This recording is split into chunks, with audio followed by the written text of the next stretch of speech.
Oh, all right. Okay, great. I am having some earbud issues, so if I drop out, I apologize and I'll figure it out on the way. But since you can hear me in the meantime, welcome everyone to the first Transportation Committee meeting of the year. I believe we have a quorum. I see 1917 number, 9176, blah, Yes, blah, blah. Is that you, Simon? that's Smith. Yes, Joe Goldstein. Joel Goldstein. Thank you, Joel. Yes, Okay. you're welcome. All right. So let's see. Let's do a quick. I'm here. Simon is not here yet. Gina Argento, Here. Joel Goldstein, we just talked to. Paul Kelterborn, Yes, yes. In here. Karen Nieves, William Klagsbald, William Vega, Here. Bronwyn Breitner, Here. okay. Aaron Drinkwater, Here. thank you. Dave Leibovitz,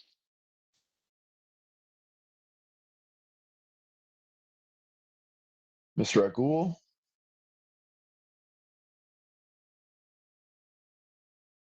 Mario Domrick, I'm here. okay. Kevin Costa, no Kevin Costa. Okay, that is 1, 2, 3, 4, 5, 6, 7, 8, which is more than a quorum. And so we will get started.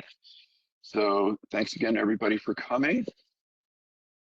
We will start with the first item on the agenda, which is a street co-naming request for the corner of Driggs Avenue and Sutton Street in honor of Platoon Sergeant John E. Ojnaki. I hope I'm saying that right. He was a casualty of the invasion of Okinawa during World War II. And it will be presented by Ms. Joanne Nolemi and his namesake, Mr. John E. You have to help me with your name, Mr. Holjaki.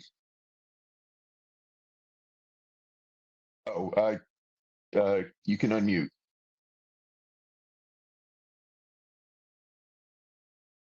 Ms. Nolecki?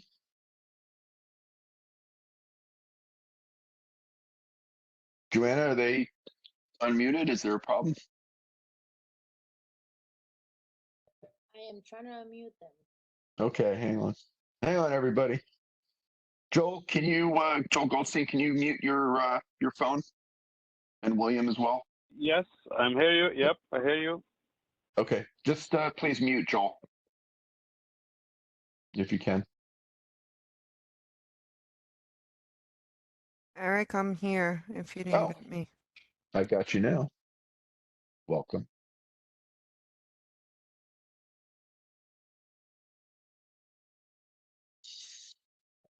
On my end, I don't appear muted. I'm not going on. Okay.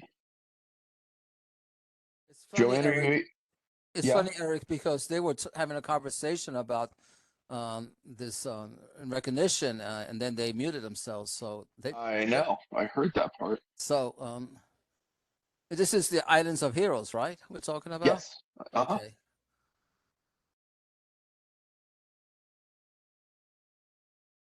Hey, Eric, this is Kevin. Oh, hey. How's it Welcome, going? Kevin. Good. How you doing? Happy New Year. Happy New Year, everybody.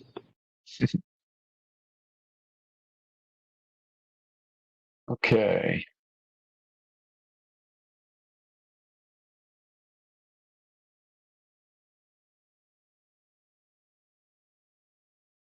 Ms. Nolecki, do you want to try to sign out and sign back in if you're having a problem unmuting?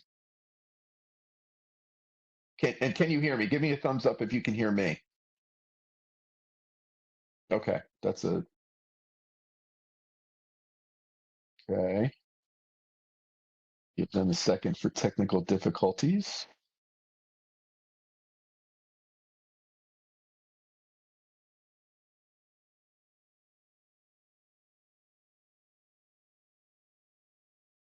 Just a note on item number 2. Gina had a conflict with tonight, but I did forget to invite her as well. So it's a twofer.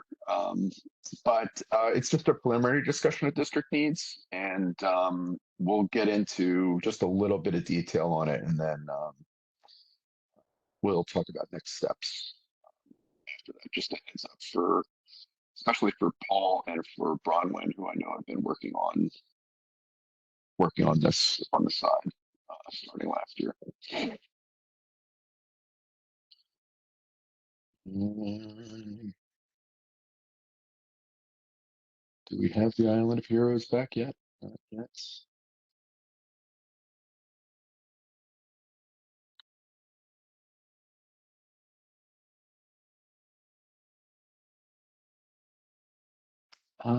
Did I see Rhonda? There she is. Okay. See now. Yep, I'm here, Eric. Yeah, I got you. You're on my second screen. I didn't see it first. Thank you. You don't have the date for the February meeting, do you? You know, as a matter of fact, I do have the date. Oh, yeah? Look at that. Look at that face, Miss Breitner. at Miss Breitner's nudging. We can do this while we'll do a little housekeeping while we're waiting for the Island of Heroes to come back. So the dates that I have, committee, I'll email this around, but just so folks have it, I have dates through June, which should make everybody very happy. Okay. Yes. It's essentially the last Thursday of the month. So the February meeting will be February 23rd. February 23rd. Unclear if it will be live and direct or if it will be WebEx. We'll see what's happening, but we'll have more details on that coming up. Excuse me. March will be the 23rd as well. April will be the 20th. May will be the 24th. There's a conflict with Sukkot on the 25th, so we'll do Wednesday the 24th for May. And June 22nd, even though that's kind of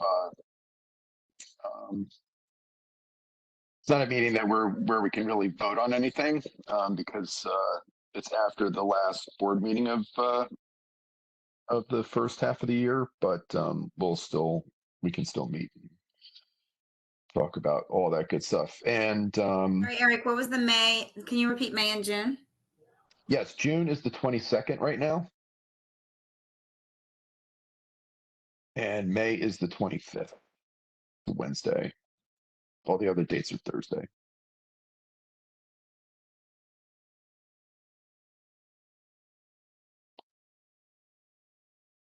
Good, that's great. Thank you for giving that to me. And now, are these subject to change or they're pretty well set in stone?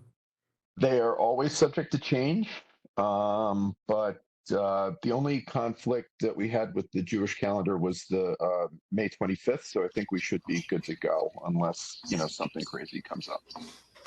I think she had I see the Island of Heroes. There they are. We're here. Can you Okay. hear us? We can, and we're ready to Yay. hear. Okay, great. So you are recognized. Please go ahead and let's hear about your hero. Well, thank you, everybody from Brooklyn. Staten Island, this is, and Island of Heroes was created to remember all the Staten Islanders who were killed in war, and to go beyond the beautiful memorials, but to bring young people today, students in high school, junior high school, and elementary school, together with veterans and Gold Star families, and to remember all who sacrificed, and to honor them and the sacrifices of the family. Sitting next to me is the incomparable Mr. John Hodgenacki, who himself is a Marine Corps veteran. He's very active, along with his wife, Jerry, in Staten Island affairs. They're active in their veteran community with the Michael Ollis Foundation, doing great outreach with students and food banks and refugee help. And it turns out that John's uncle is from your neighborhood there in Greenpoint. He was killed in Okinawa in 1945. And this would give us an opportunity to go across the bridge and to honor that wonderful man and his family and the community that represents. If this goes ahead with everybody in our past, this would be about our 8th street co-naming. All the other prior ones were on Staten Island. We always have school students there. I know that Franklin Cain Lane High School has a JROTC, as does Aviation High School has a JROTC. We hope they would be involved. The Polish community, both in Brooklyn and Staten Island, and the veteran community, as well as the Hodgenacki family. And so may I introduce my friend, Mr. John Hodgenacki. Good evening to all. I'm John Hodgenacki, and I'm hoping to shed some more light on my uncle's life and history. He was never married. He was engaged when he got killed. Sorry, Mr. Hodgenacki. He was the oldest brother, and the first time I actually saw his name, I was about 7 years old, and we went to Calvington National Cemetery. It was real weird to see my name on the tombstone. And like I said, I was 7 or 8 years old, and I was always intrigued where my name came from, because my father's name is Henry, and he also went to war, but he was in Europe. So my uncle came back, I believe, in around 1947. They brought his body back, and I was born in 48. So my father decided that I would have his namesake. I would be his namesake. So, and I am now 74 years old. So, you know, we were brought up in Red Hook. So we were kind of like the other side of the family. We left Greenpoint, but we stayed in Brooklyn, and I was born and raised in Red Hook section of Brooklyn, and we didn't get out of there until many, many years later. So here I am. Yes, Okay, I would like to thank see you. my uncle honored, of course. Sure.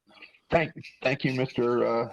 Hodgenacki. Did you say your father stayed in North Brooklyn as well, or was it just your uncle's family? Your whole family stayed in Brooklyn? Yeah, my mother and father both passed away in Red Hook, from Red Hook, and they're both buried in Greenwood Cemetery. Okay, thank you. And your uncle, his family stayed in the North Brooklyn neighborhood, I guess on Sutton Street, around Sutton Street? They stayed there, right? They're not there now. They're not there now, Oh, but no, they passed away in 82. My mother and father passed away 5 months apart in 1982, my mother first. And my sister was able to get a resting place in Greenwood Cemetery. And my father passed away 5 months later, probably from a broken heart. So that's the way it was back in the day, you know.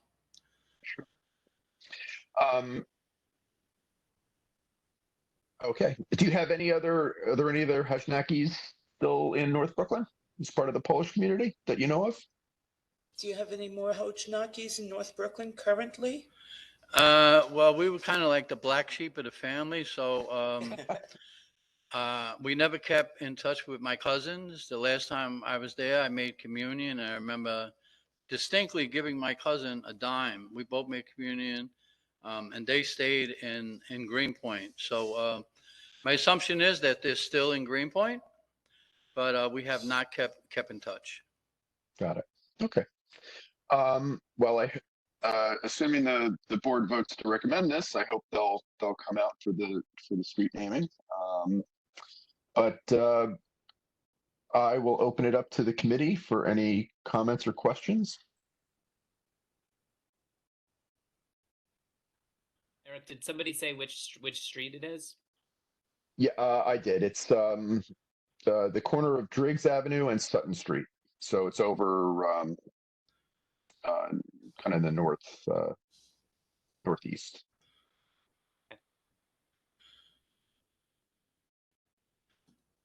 And that was the block he grew up on, yes?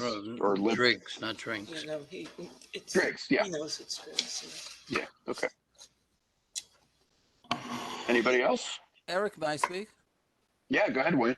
Yeah. First, I want to thank you, sir, and your family for your service to this country. Thanking you and your family. Thank you Yeah. for your service. I appreciate it. Thank you. I just wanted to make the ties to North Brooklyn stronger. Is there any way you can get in touch with your cousins that still live in Greenpoint? He's wondering to make the ties stronger, if there's any way you could get in touch with anybody who's currently in Greenpoint. Well, I could try probably going through St. Stanislaus Church. We were brought up Catholic, so I'm assuming that whatever. Huh? Yeah, I could try to reach out to Stanislaus Church. I also, through the Michael Alice Freedom Foundation, we're involved with the Polish, Polish Slavic Credit Union. We've been there for the last 2 or 3 Christmases. We were invited with the Alice family. Michael was killed at 24 years old in Afghanistan with Carol Shapika. So there's a big connection there. And the Alices were invited by President Duda to tour their country about 3 years ago. So there is a connection with the Polish Slavic that I could probably reach out to try and, track down some of the Hojanakis. But being 74, I'm not real computer literate. So I'm more of a walker than a talker. So, but if I can jump in also about finding extant family in the area, that would be very, very precious and very sweet, that they could see their forebear honored there. But our idea is that anyone who's died for their country and is forgotten, they die twice. And whether anybody knew this man or not and is still there, the generations will fall away, but their heroism will stand. And that's why it's important for us, if this goes through, that the most important people that we want to reach in the community are the school kids. And so that would be the next phase. Thank you. Thank you. Ms. Nowicki, can you just state the name of it's Island of Heroes, but what's the name of the organization you mentioned? Yes, it's the Staff Sergeant Michael Alice Foundation. Freedom Foundation. Check, yeah, Freedom Foundation. Spell Alice for me. Spell Alice for me, his last name. Yeah, Alice is spelled Ollis.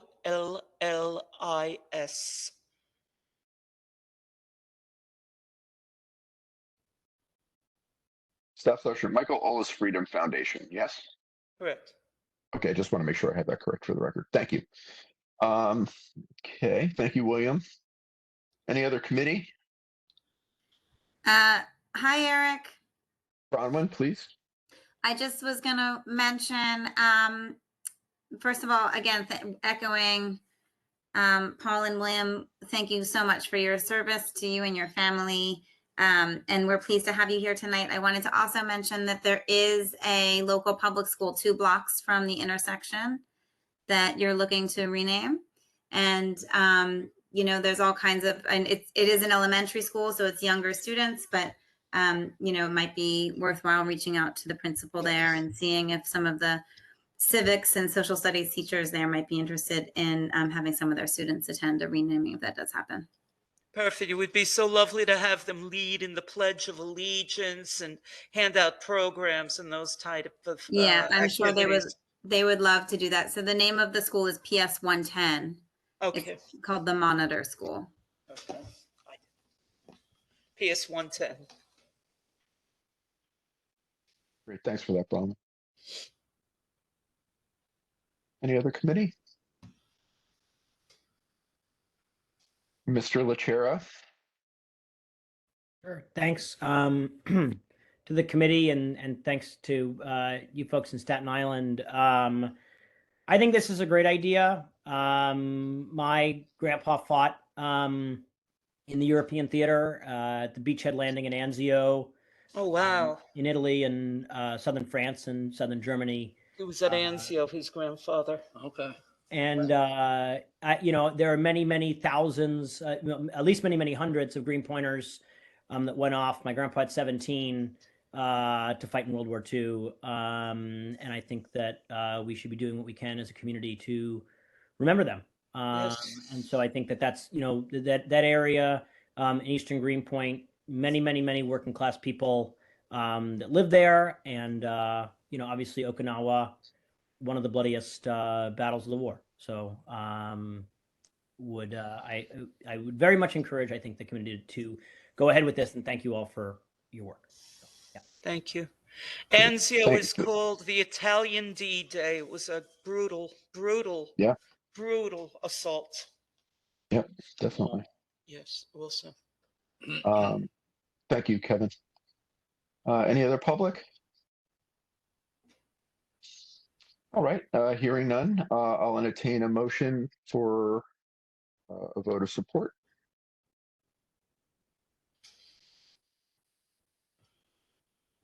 I'll make a motion, Eric. This is Paul. Paul Kelterborn, thank you. And there William a Vega William Vega seconds.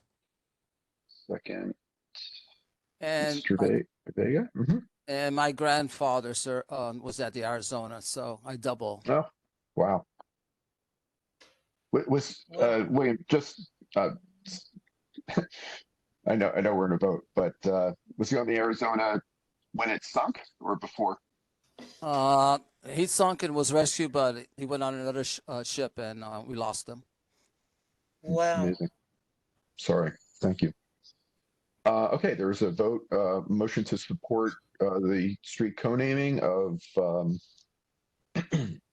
corner of Driggs Avenue and Sutton Street in honor of Platoon Sergeant John E. Hojnacki. And all in favor? Aye. Aye. Aye. Opposed? Abstentions? Motion carries. All right, so thank you very much, Mr. Hojnacki, for your service, for your uncle's service. Ms. Nolecki, thank you for everything you're doing in Staten Island to honor heroes. Thank in you. And country. always, if you ever need any research or advice, you can contact me. And we're very happy to remember every single person who gave so much. Thank you all, Community Board One. Thank you. And Just we'll sign out now. just a note of housekeeping. So this is the committee, the Transportation Committee. This will Yes. go to a vote of the full board, I believe, on February 6th, I believe. So if you want to Okay. attend that virtual meeting, as far as I know, it's virtual. If you want to attend that virtual meeting, I'll follow up with you and I'll send you a link, either myself or through Lincoln All right, excellent. Russell's office. And Okay. you can just sign up to speak and give a little presentation, and then when it comes to the report at the end of the evening, we'll vote to the committee, the full board will vote on the co-naming, and we'll go from there. All right, we'll touch base on that. Okay, great. Thank you so much for coming. We thank you. All the best to all of you. Thank you Best so to you. much. Appreciate your time. The committee meeting, sorry, the full board meeting is February 7th. February 7th. Okay, thank you. February 7th is the full board. Okay. All right. Thank you for that. Okay, so now we will move on to a preliminary discussion of district needs for transportation. As I mentioned earlier, Gina is not here, but that's okay because I don't think we're ready quite for Gina yet. So all you and Bronwyn have done the bulk of the work on setting us up for this. So if you want to maybe run through, you and Bronwyn want to run through, kind of the work you've done, and maybe a couple bullet points of things that we want to address going forward. And then I'm going to suggest at the end of this, well, okay, Paul, I'll let you go ahead and then we'll flesh it out from there. Okay, sure. Thanks, Eric. Mhm. So the document that I've been working on is essentially just kind of like a spreadsheet Google Doc. Bronwyn's added a lot to it, where it's kind of a combination of bigger picture things that we see for the district that could be included in the needs report, as well as specific street and intersections where we think that some kind of intervention is necessary or recommended for safety. I think a lot of what we've focused on in the past year, it seems, on the Transportation Committee has been certainly transportation, but also kind of moving more into like public realm issues and public space and how we use, other parts of the streetscape.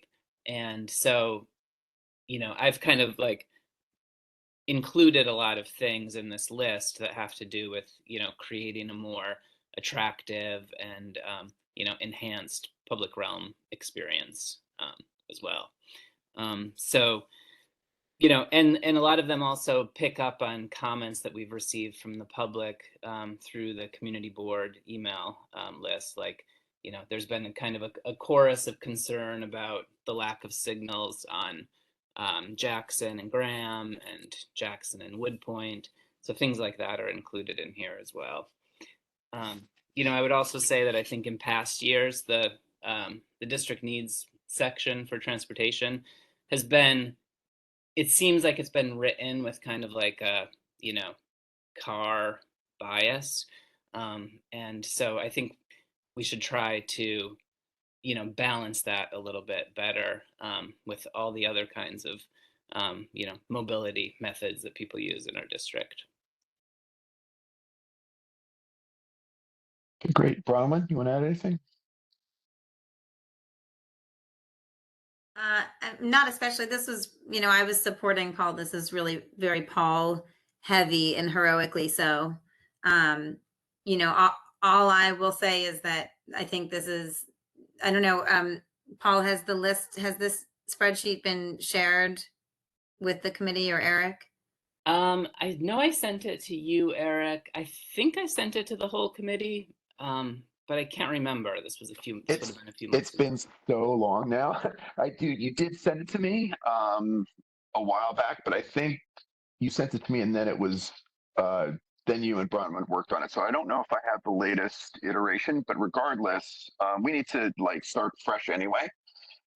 Yeah. So after this meeting, Paul, if you want to send it, I would rather not use a Google Doc, like an open source kind of thing. I would rather have us hash this out, at a meeting. It's fine if we do it like an email thread or something like that, but I'd rather avoid any kind of like open source kind of thing. We So could if you want to keep it as a Google Doc though, and just keep it private to the people that are invited to the document, if that's your concern. Sure. I mean, yeah, just keep it within committee for now. And then when we report it out to the public, we're going to have subsequent meetings on this going up to the deadline that we can submit. And at Free Tribune News, we'll be working with Gina on this. And in fact, Gina, just an aside, at the last SLA meeting, she and I did a little sidebar, and she said that she's looking forward to it, and Gina's been very active with the budget and doing a lot of good work. So, Karen, I see your hand up.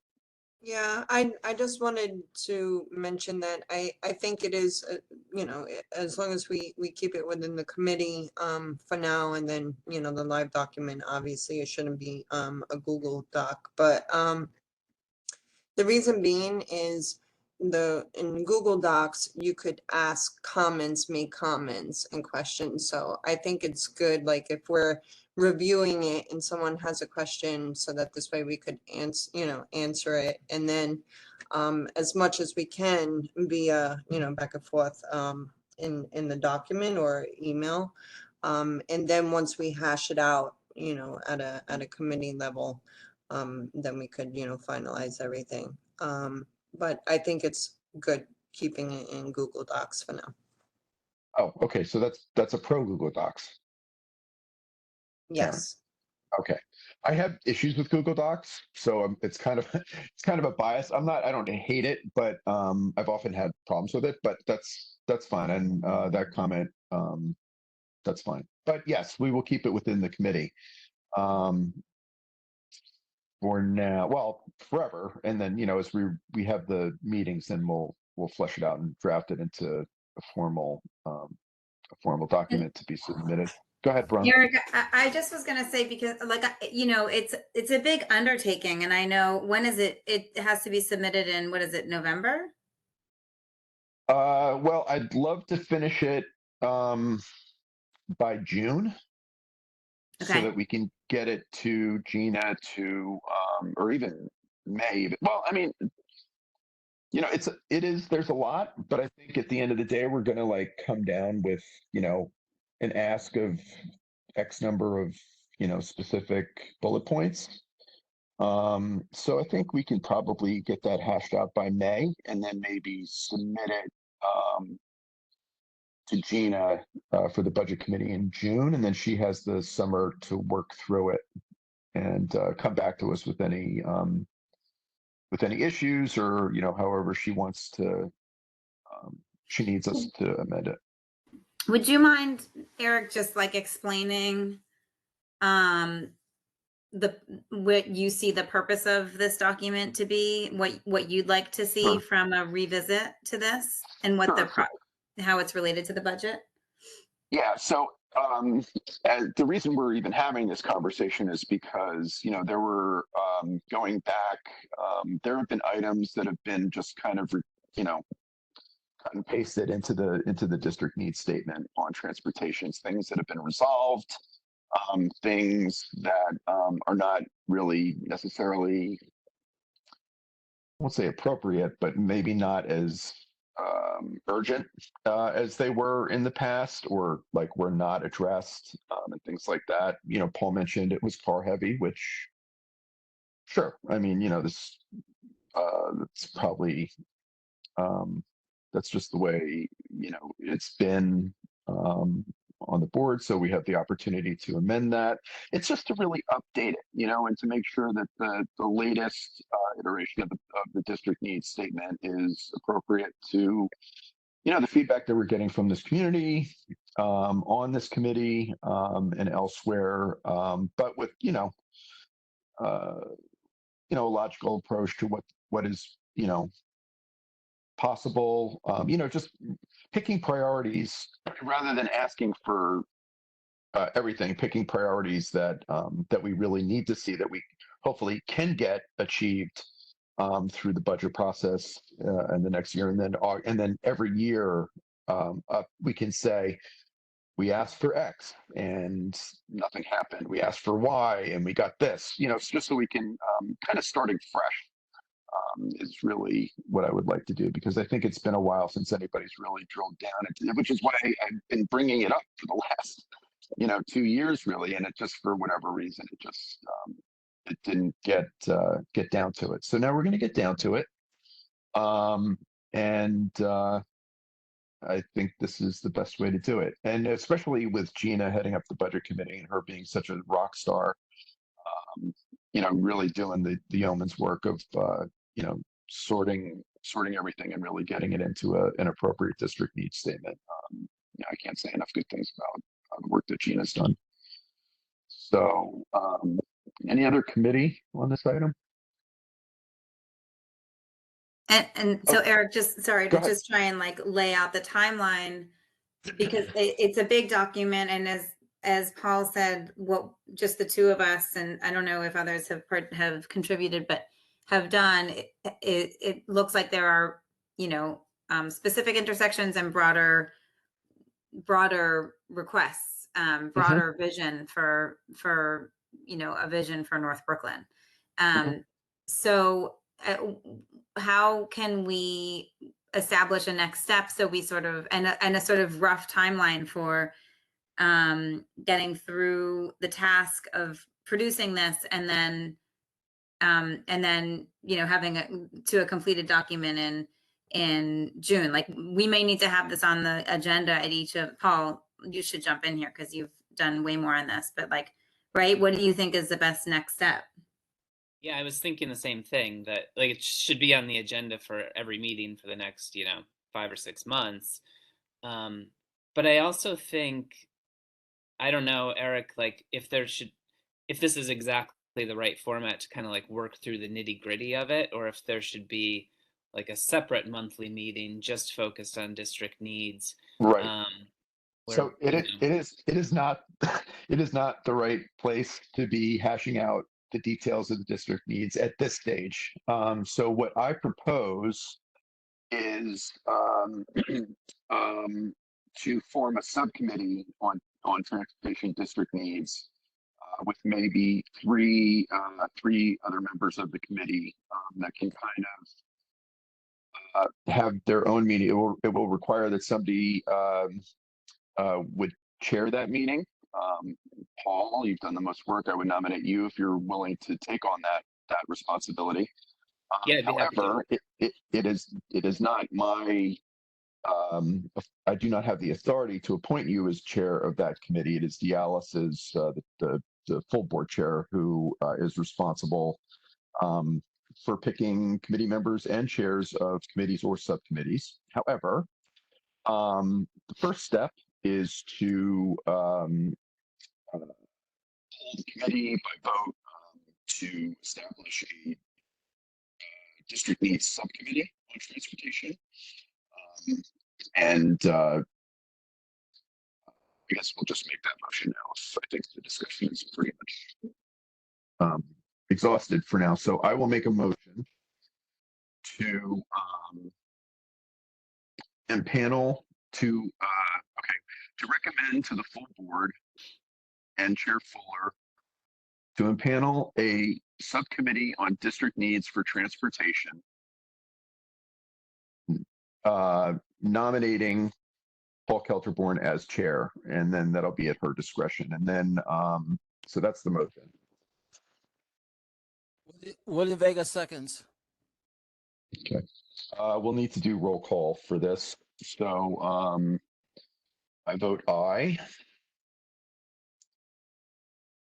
Gina Argento.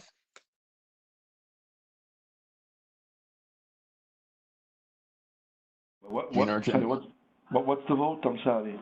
Okay, so the motion is to impanel a subcommittee for district needs for transportation. And with the nomination of Paul Kelterborn as chair at the full board chair's discretion. Got it, Simon? Yeah, but this is, we could vote such a thing. How does it work? I don't know. No. Here's the thing. So I talked to Dialysis about this a while back, and it's up to her to do it. But the committee needs to agree that we need a subcommittee just for transportation district needs. So you know, Simon, like it's in the budget, it goes through, but it's a little too much to take up at a committee meeting where we have other things to talk about. Right. So what would happen is and we're calling this discussion on the motion. So what would happen is if Dialysis chooses Paul as chair, he would we would reach out for two other volunteers to serve on that committee. And then they would have their own meeting and then report back to the full committee, like what they talked about and what was like a synopsis, just to say, and then what they'll be doing the next month. So that's kind of the way I envision it. It's Mary Ojamrik. Will that committee be open to other board members or the public? Or is it just a limited? No, to the just 10 people? transportation committee, just transportation committee members. I'm not comfortable with this. I'm not comfortable why? with this voting on this. It doesn't sound right. What's your problem, Simon? I need a vote on this. We discussed this issue, and we could just say that this was discussed at the board, at the committee, and that we should, and we asking the Alice that she should appoint a subcommittee, or I don't think to a subcommittee about. I don't That's like what we to are name doing, people. I don't like that you name people. You're making up. I don't get this. How you naming? I'm not comfortable with naming somebody, asking a vote before the Alice has approved it. Doesn't make sense. Doesn't I'm make not sense. naming. I'm nominating. I'm nominating. I'm not You naming. have I'm no nominating. position. You're. I mean, I don't know that your position, but is your restriction to nominate somebody? I don't know. Yes, Or even I can say nominate. name? Yes, I can recommend or nominate somebody as chair of the transportation committee to Dialis, and Dialis can make up her own mind who she wants to be chair of the subcommittee. That's the process. Not as a vote. You could discussion, but not to get a vote from a committee who you want to. I mean, to become the chair. Let's say you want to give up your position. You could say I'm giving up, and you could you could recommend somebody, but you can't. I don't think you could get a vote on that. I'm very uncomfortable with this vote going forward. Okay, let's do this. So, Eric, Eric, can I say something? maybe we Karen? won't. Isn't this what votes are Wait, for? one at a time. We can vote on it. No, what at a Karen is Karen.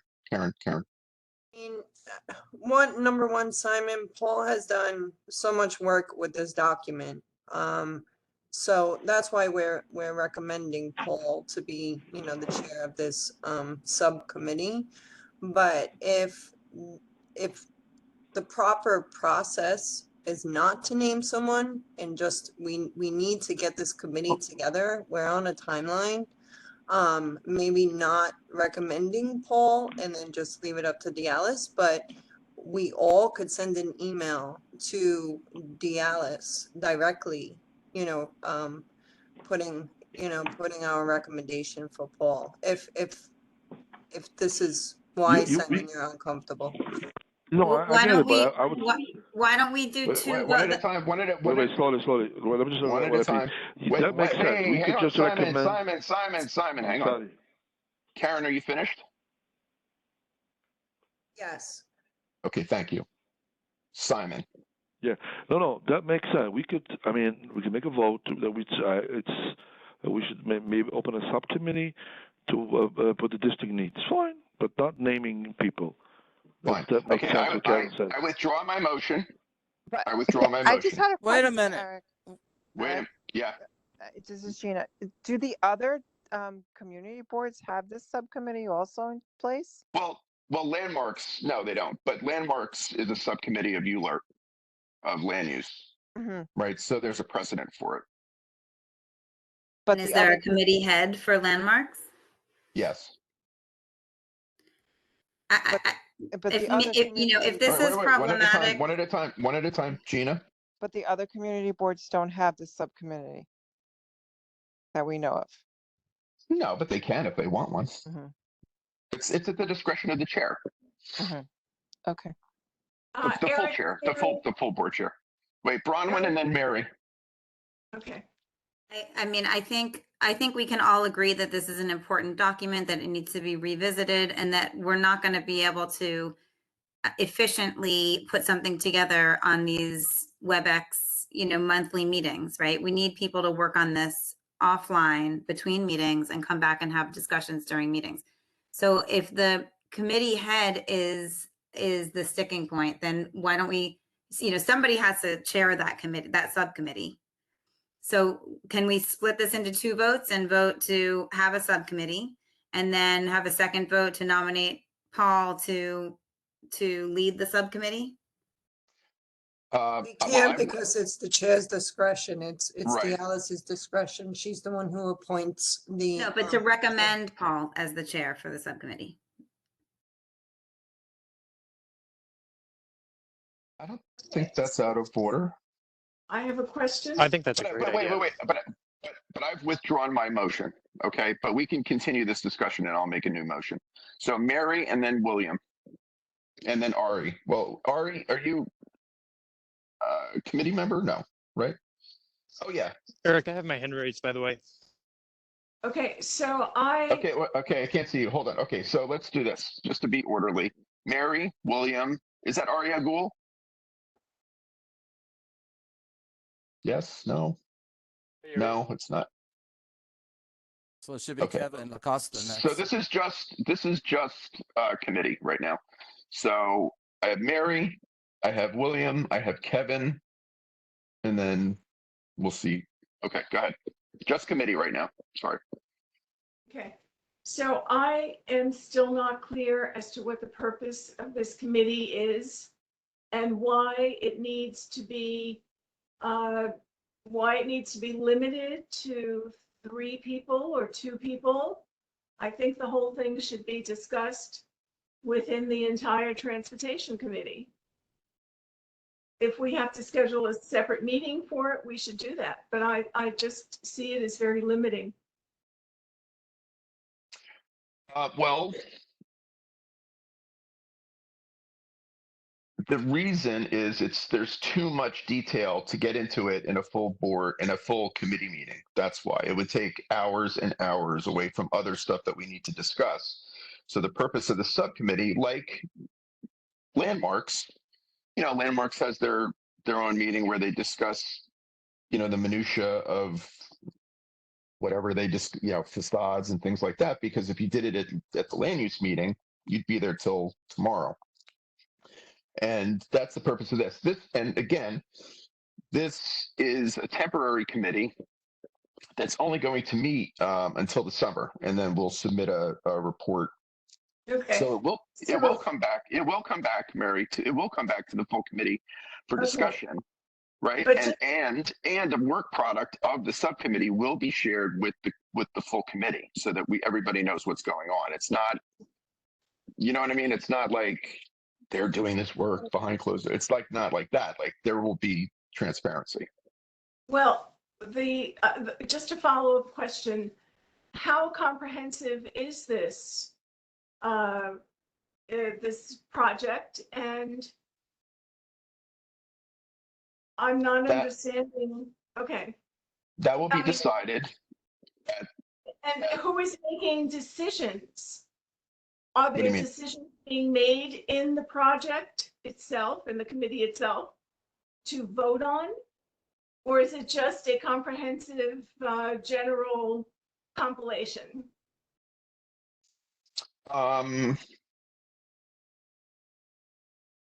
Do you mean the full committee or the subcommittee? Subcommittee, is the subcommittee going to be empowered to make any kind of decisions? Or are they just compiling data that they are going to transfer to the full transportation committee? I want to know where the decision-making will be exactly. Yes, it will be a discussion among the subcommittee. That any transportation committee member is welcome to attend any of those meetings. I would say it should probably be probably a 5-member panel. Mary, to your point about only it being 3, it should probably be 5. Like proper members, but any transportation committee member, like any land use member, can join any board member can, but I mean. The question is more specific. Is the subcommittee going to be making any decisions at all? No.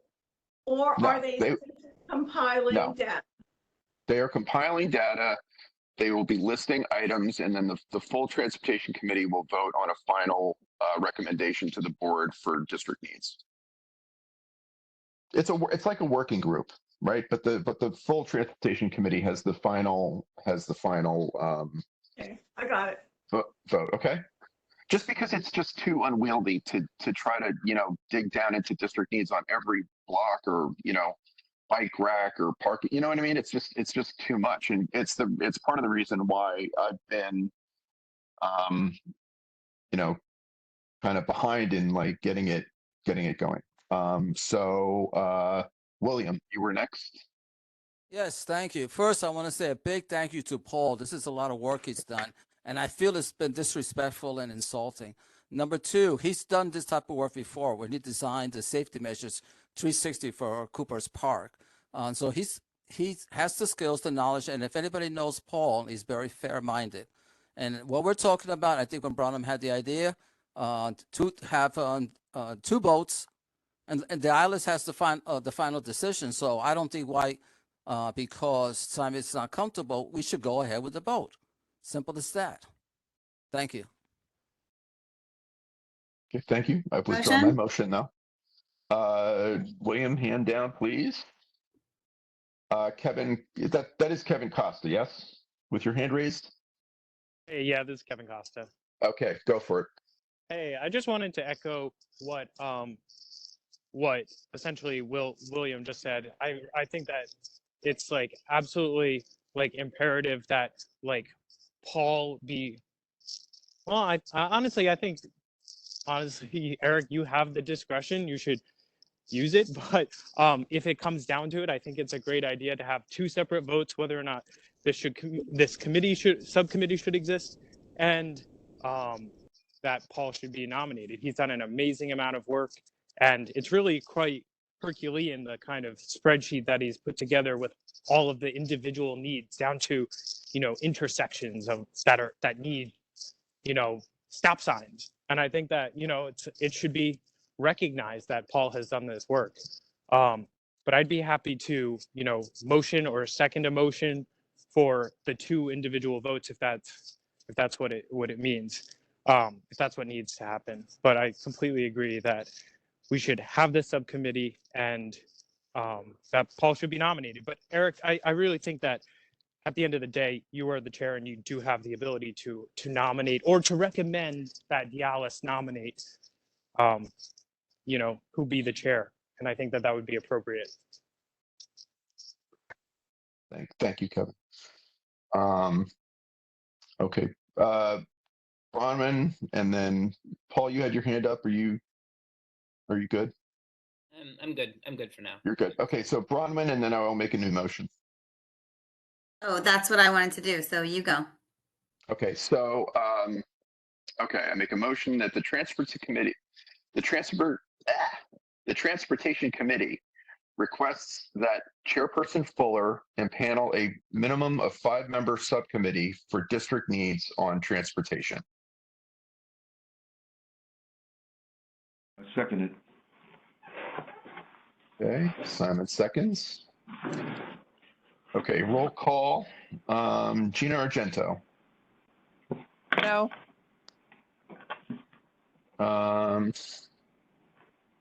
Oops, sorry, 1 second.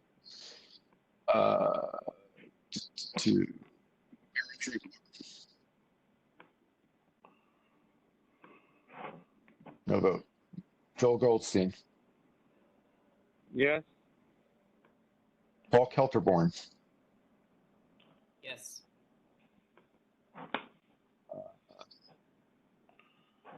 Sorry. Just lost my page. Karen Nieves. Yes. Mario Domerick. I'm a no. Okay. William Vega. Yes. Ali Agul. Yes. Bronwyn Breitner. Yes. Kevin Costa. Yes. And I'm going out of order because they didn't answer initially. William Klagsfeld. Abe Leibovitz. And one more time for Erin Drinkwater. She's there. Yes, I'm here. Yes, Yeah, sorry. Erin is a yes. Simon Weiser. Yes. Okay. So that is 1, 2, 3, 4, 5, 6, 7, 8, 9, 10. 10 yes. 2 no. Motion carries. Okay, so, and now I think it would be in order,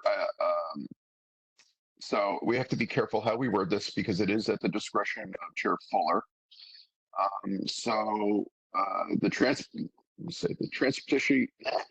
Transportation Committee recommends that Paul Kelterborn chair the subcommittee at Chair Fuller's discretion. Could I add that because he does has expertise on doing this? I just want to keep it simple. Okay. Okay, well, all right, let me amend it. The Transportation Committee recommends, this spelling is horrible. Recommends that committee member, let's be super legal about this, committee member Paul Kelterborn chair the Transportation Subcommittee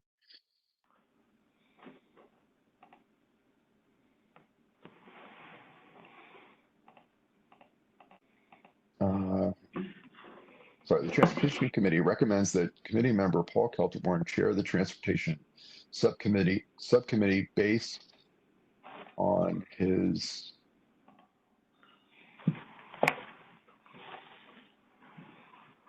efforts on revising the district needs statement on transportation. Okay, so I have a question on the motion. I have a question on this motion. Okay, let me state the motion, Simon, and then you can ask your question. Okay. Okay.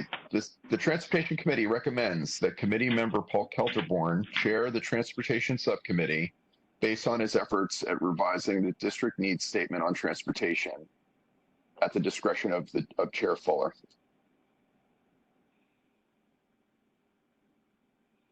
Okay, go ahead, Simon. So I repeat my thing again. I've never seen a committee recommend any position to the chair. I mean, we could privately, each transportation committee could send in an email and just say it's a good idea to. I'm not talking here about. I'm sure you'll be a great candidate, but I don't see this as in the restriction of us as a committee to vote on such a thing. I think it doesn't sound right. I don't know. I can't see what. It doesn't make sense. It doesn't make sense. Okay, I understand your process question, Simon. Jurisdiction. It could be very good. I'm sure he's a good candidate. He's a good candidate. Yeah. We're not talking about polls. Yeah. No, it's fine. I understand. I understand that you have a process issue with, should we, as the committee. It's never been done like this. Never been done. But I will tell you that we are not installing Paul as chair of this committee that has not been impaneled or voted on yet. We're just as a committee, based on our understanding of the work that Paul has done so far, we're simply recommending to the chair at her discretion. She can say no, she can say yes. But it's just a recommendation that because the committee understands the work that Paul has done, we have the best understanding of who is suited for that role based on the work that they've done. It's simply a recommendation. She is not bound by it in any way, according to the bylaws. It's completely at her discretion, both to impanel a subcommittee on district needs or to install Paul as the chair of that committee. So it's simply a recommendation based on the sense of the committee. Eric, I have a question. My hand thing doesn't work, so I have to use my Okay. Go ahead. Yeah, I have a different kind of question. I just want a little bit more clarity because I understand that Paul has been working on some safety issues. I'm not exactly sure what that means. What kind of safety issues has he been working on? And what is his professional background in order to work on safety issues? Is he an engineer or something to that effect? It's not safety issues specifically, Mary. It's a district needs statement Can for you give me an transportation. example? Can you give me an example of what it is that he's like working on? Paul? Yeah, sure, Mary. I don't know if you've been over near Cooper Park lately, but Friends of Cooper Park, the organization that I'm affiliated with, we successfully advocated for a whole host of improvements to the blocks surrounding Cooper Park, additional stop signs, curb bump outs, things like that to make the streets, safer for people. That was kind of, a multi-year effort working with St. Nick's and Grex and Cooper Park Residents Council. So I think that was a pretty successful effort. Okay, I just think that some kind of engineer would be appropriate to map out those kinds of features. Do you have that sort of background to do that? No, I'm not an engineer, but I think our role is to put forward our. You're an architect. You're an architect, Paul. Am I wrong? Are you an architect? I mean, I am trained as an urban planner. Yeah. Right. Not an architect. So that does involve some technical knowledge of how cities are organized, correct? Yeah, certainly. Okay. I just want to make that clear, that it's not like, from out of the blue, which is also, just to interrupt you a minute, Paul, which is not exactly why I'm suggesting that the committee recommend Paul as chair. It's because of the work that he's done, with Cooper Park, but also which has been presented to this committee a number of times on different iterations. But also just that he is willing to actually go through the old district needs statement and to, establish a list of updated district needs that need to be addressed, because they just haven't been addressed for years. I mean, it's been cut and paste for years and years. There's some items on there that have been resolved, and et cetera. So that's just it. So Paul, if you want to add a last thought, and then Mary, if you have any. Yeah, I just want to add, I'm not sure if anyone with engineering expertise has prepared the document in the past. I highly doubt it. And to your point, Eric, I mean, there's a lot of work. There's a lot of legwork that's going to have to go into this. Like, people are going to need to go all around the district and look at the streets which are which are listed in the past report, and see if they've been repaired or upgraded, or if something else needs to be done to them. So, I think that there's a lot of work involved, and I think having a separate committee to work on it is probably pretty wise. Thank you. Mary? Whoever is dialing, please mute your phone. Somebody is dialing on speakerphone. I don't know who that is. Okay. Well, Mary? I just feel that if you are walking around the community and saying that we, have a certain number of potholes that need to be repaired, or, parking spaces that need, some delineation or something to that effect, but it sounds like you are doing very specific data oriented work, which makes me uncomfortable. If it's more general, I can understand that and support that. But the kind of work that you're talking about sounds very, very engineer or traffic safety specific to me. So that's my concern. Okay. Okay, so there is a motion on the floor.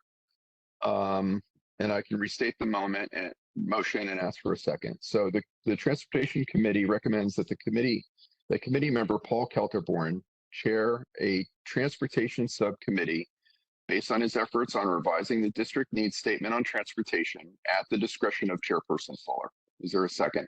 William Vega seconds. Vega seconds. Okay, we'll do roll call again. I am aye. Simon, Say again? uh, asking for a vote, Simon.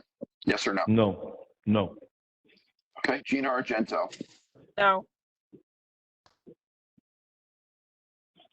no. Aaron Drinkwater, Yes.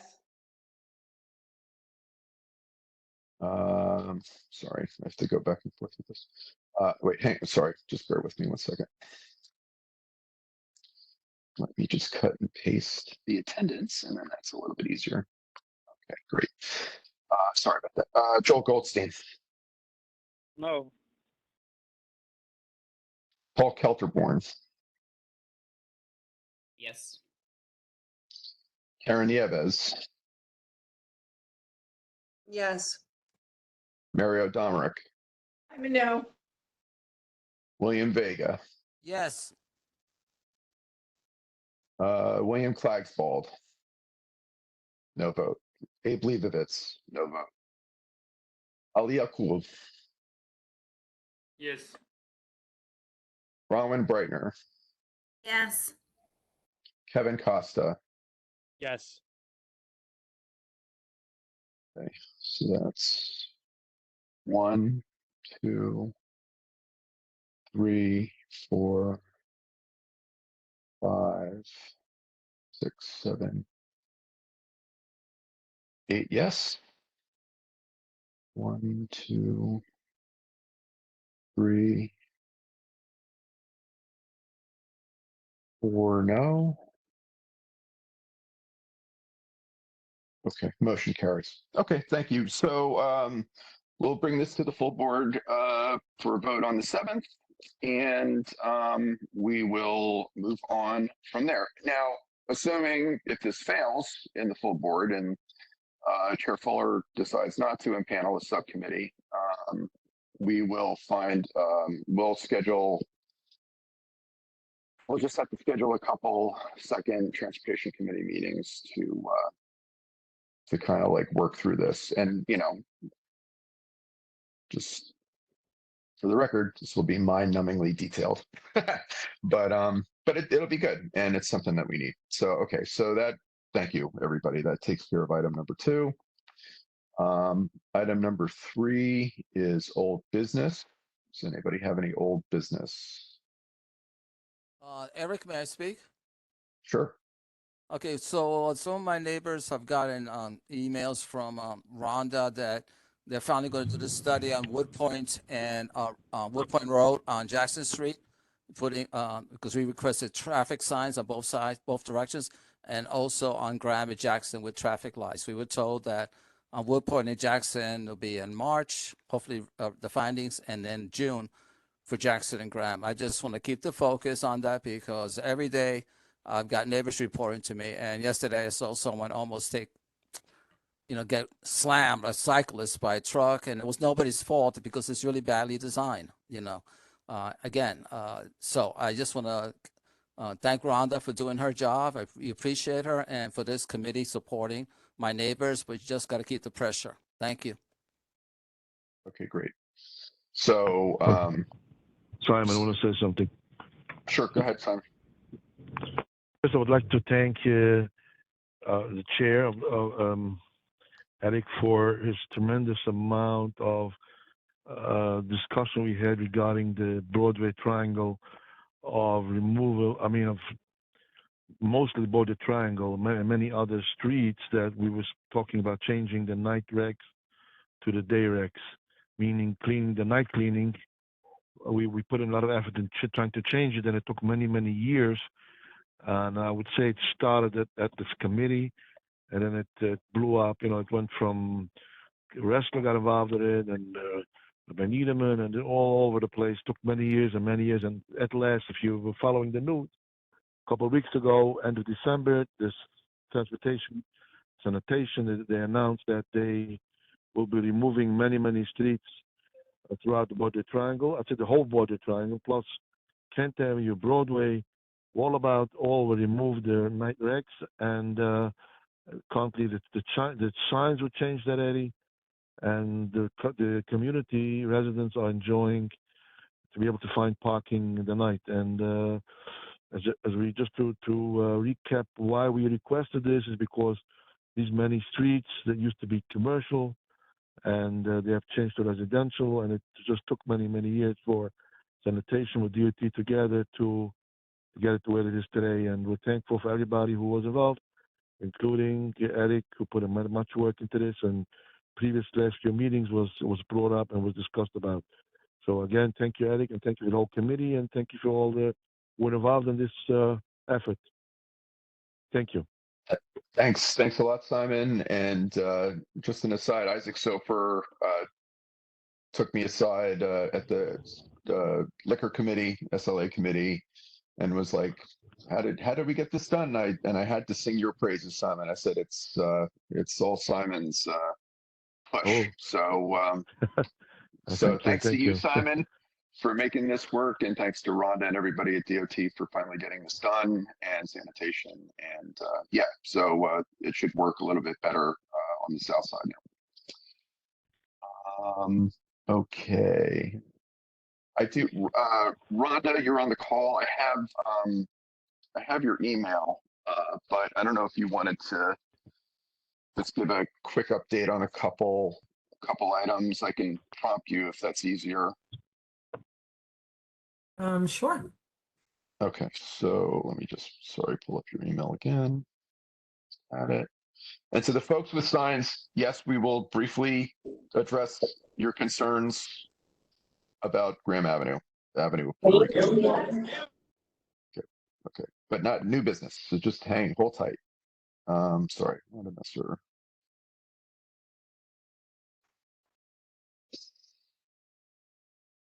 Okay, so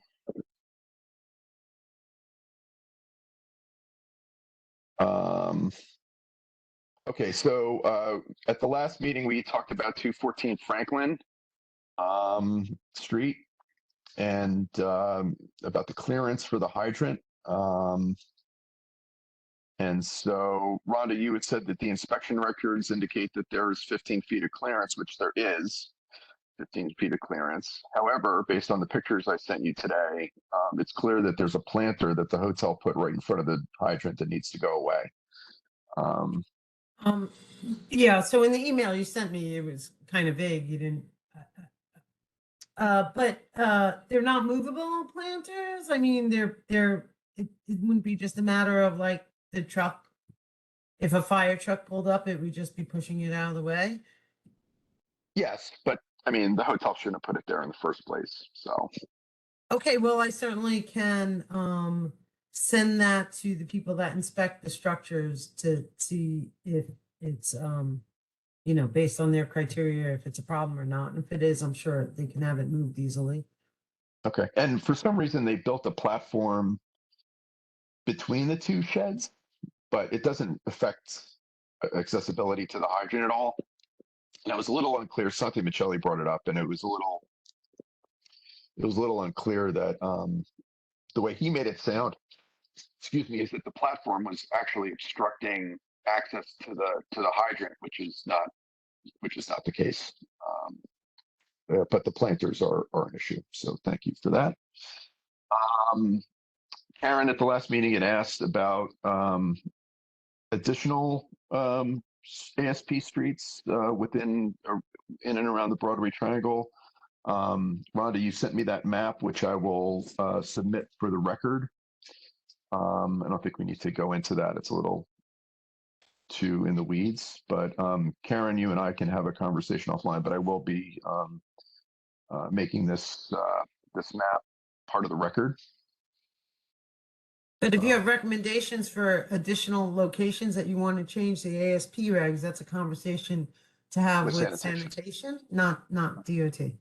Right. And then the last thing, and I don't know if you had a chance to get all the details on it, but I can take comments before the next full board and submit it for the record. But the condition or status of commercial street between West and Manhattan Avenue. Supposedly there's a signal in a capital projects. It's my understanding. Sorry. Go ahead. My understanding is that we expect to be coming to the community board with a presentation on the capital project in June. Okay. Okay, so you're going to come to the full board in June, and then we'll take it up at committee? Is that what your expectation is? I mean, If I know I can't hold you to that date. I'm not trying to. I'm just no, asking process. it's my understanding at this point that that's when we expect to present. I don't obviously have control if that slips. I mean, I'm not making some firm commitment here, but that's Right. what I was told at this point. That's the expectation. So if we would need to, since it's I guess it would be a new presentation. It's not old business. I guess I do the form to request to present, and then the executive committee decides if they want us to come to the full board first. Is that it? Yes, that's correct. Okay. So yes, that's Okay. yes. Okay, great. Thank you very much. I think that covers our old business from last month. But I know there's some other committee members with issues, so we will take that up. So let's see.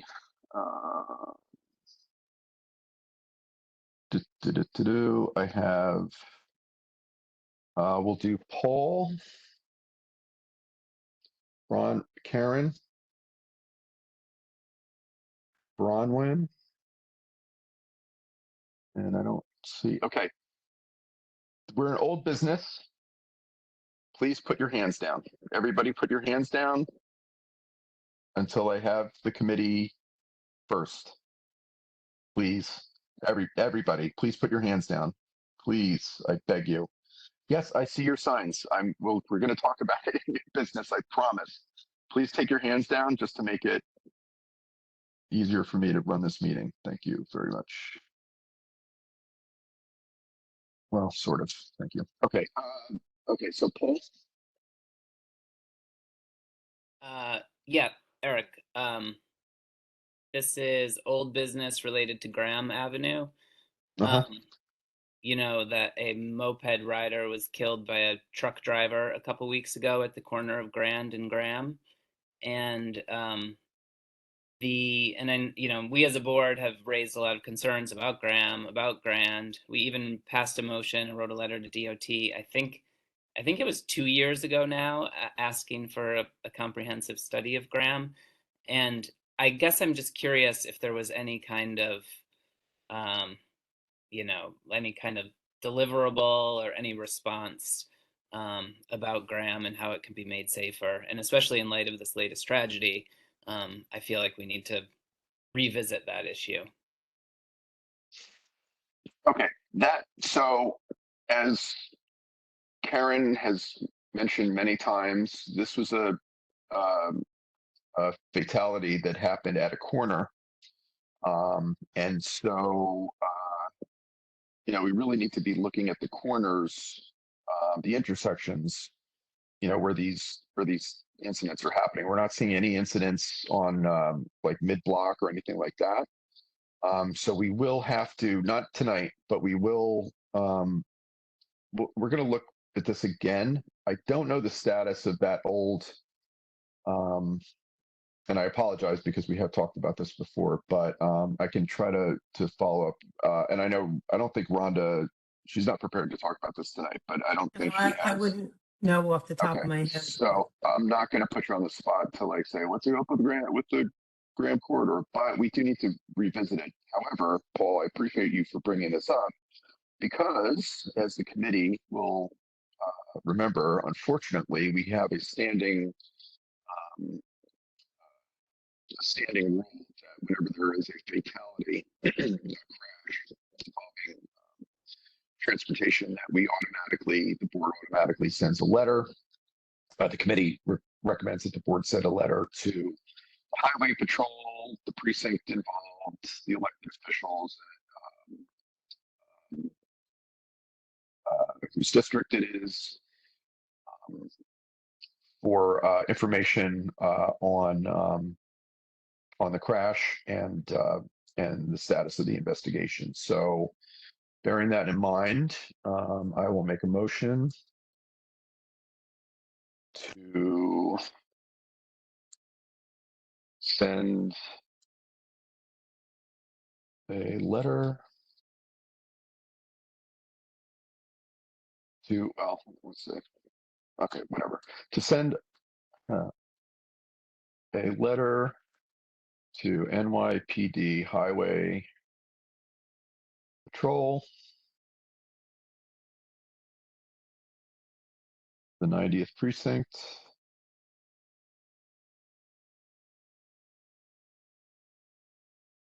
Council Member Gutierrez, Borough President Reynoso, District Attorney Gonzalez, and DOT, and Borough Commissioner Bray on the status of the investigation.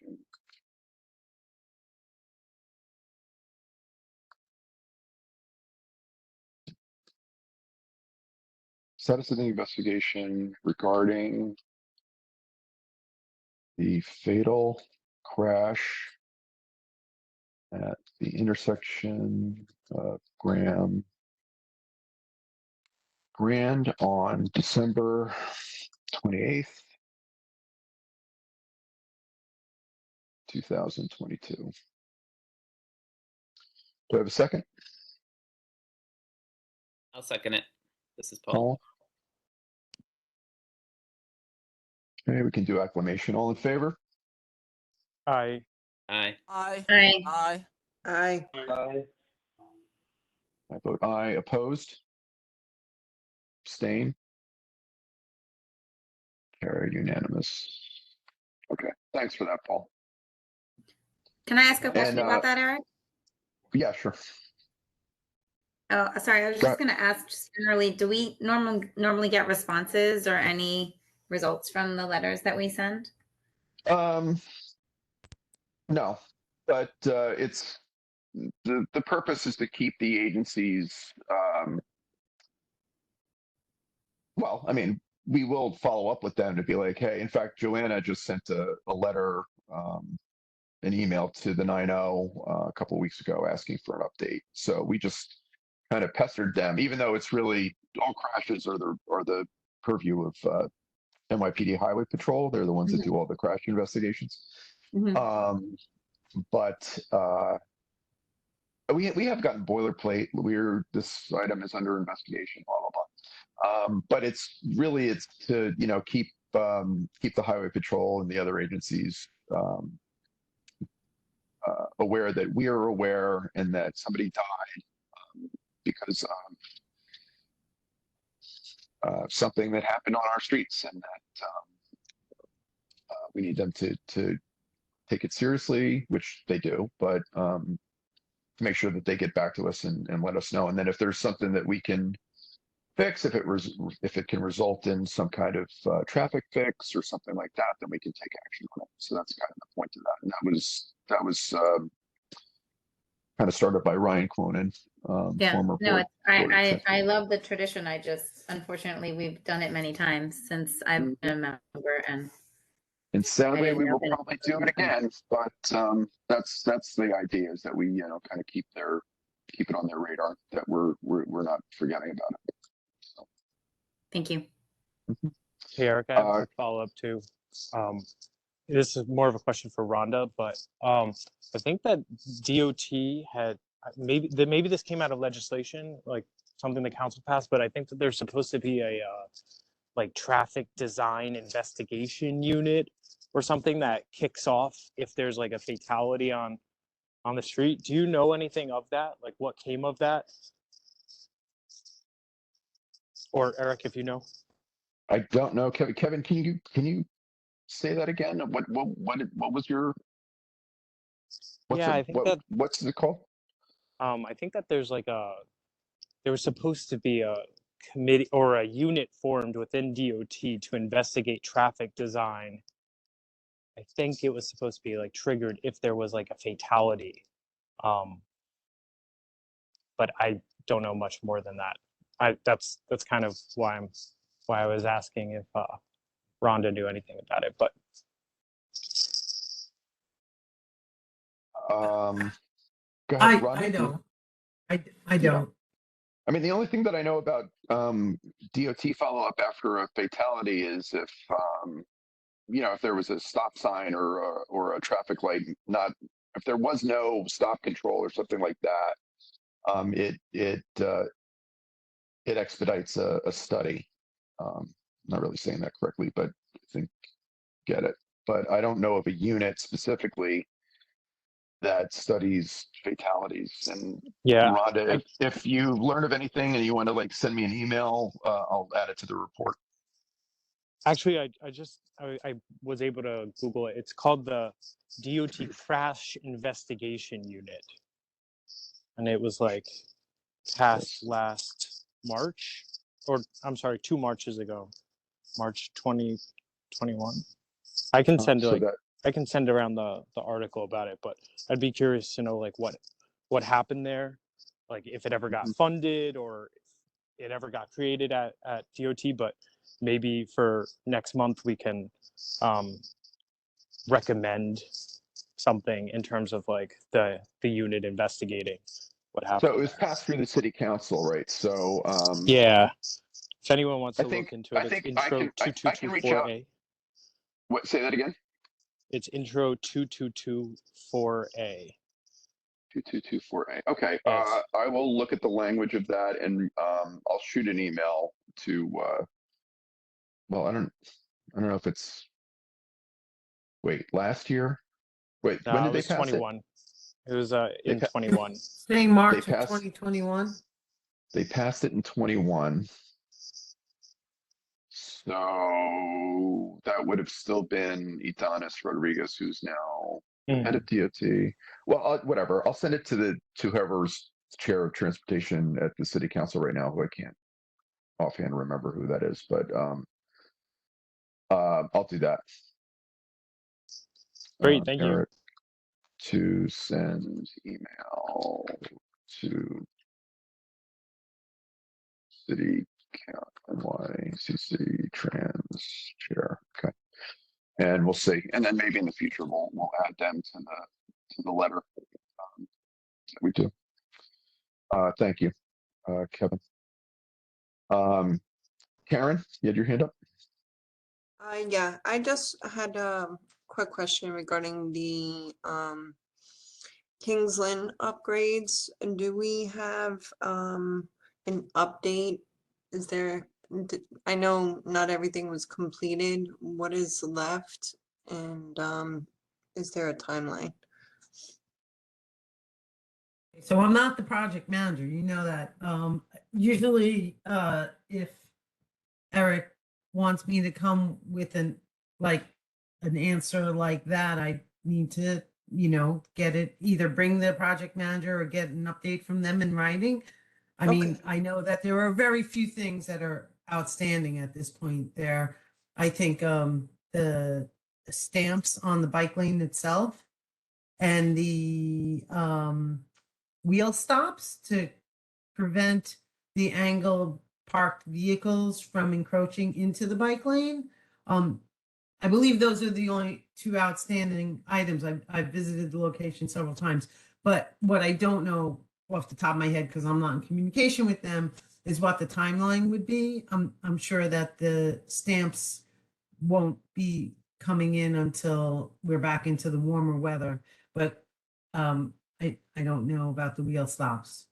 Okay, thank you. If we could get an update on the wheel stops, because that's really important, and the trucks are blocking the bike lane, so Right.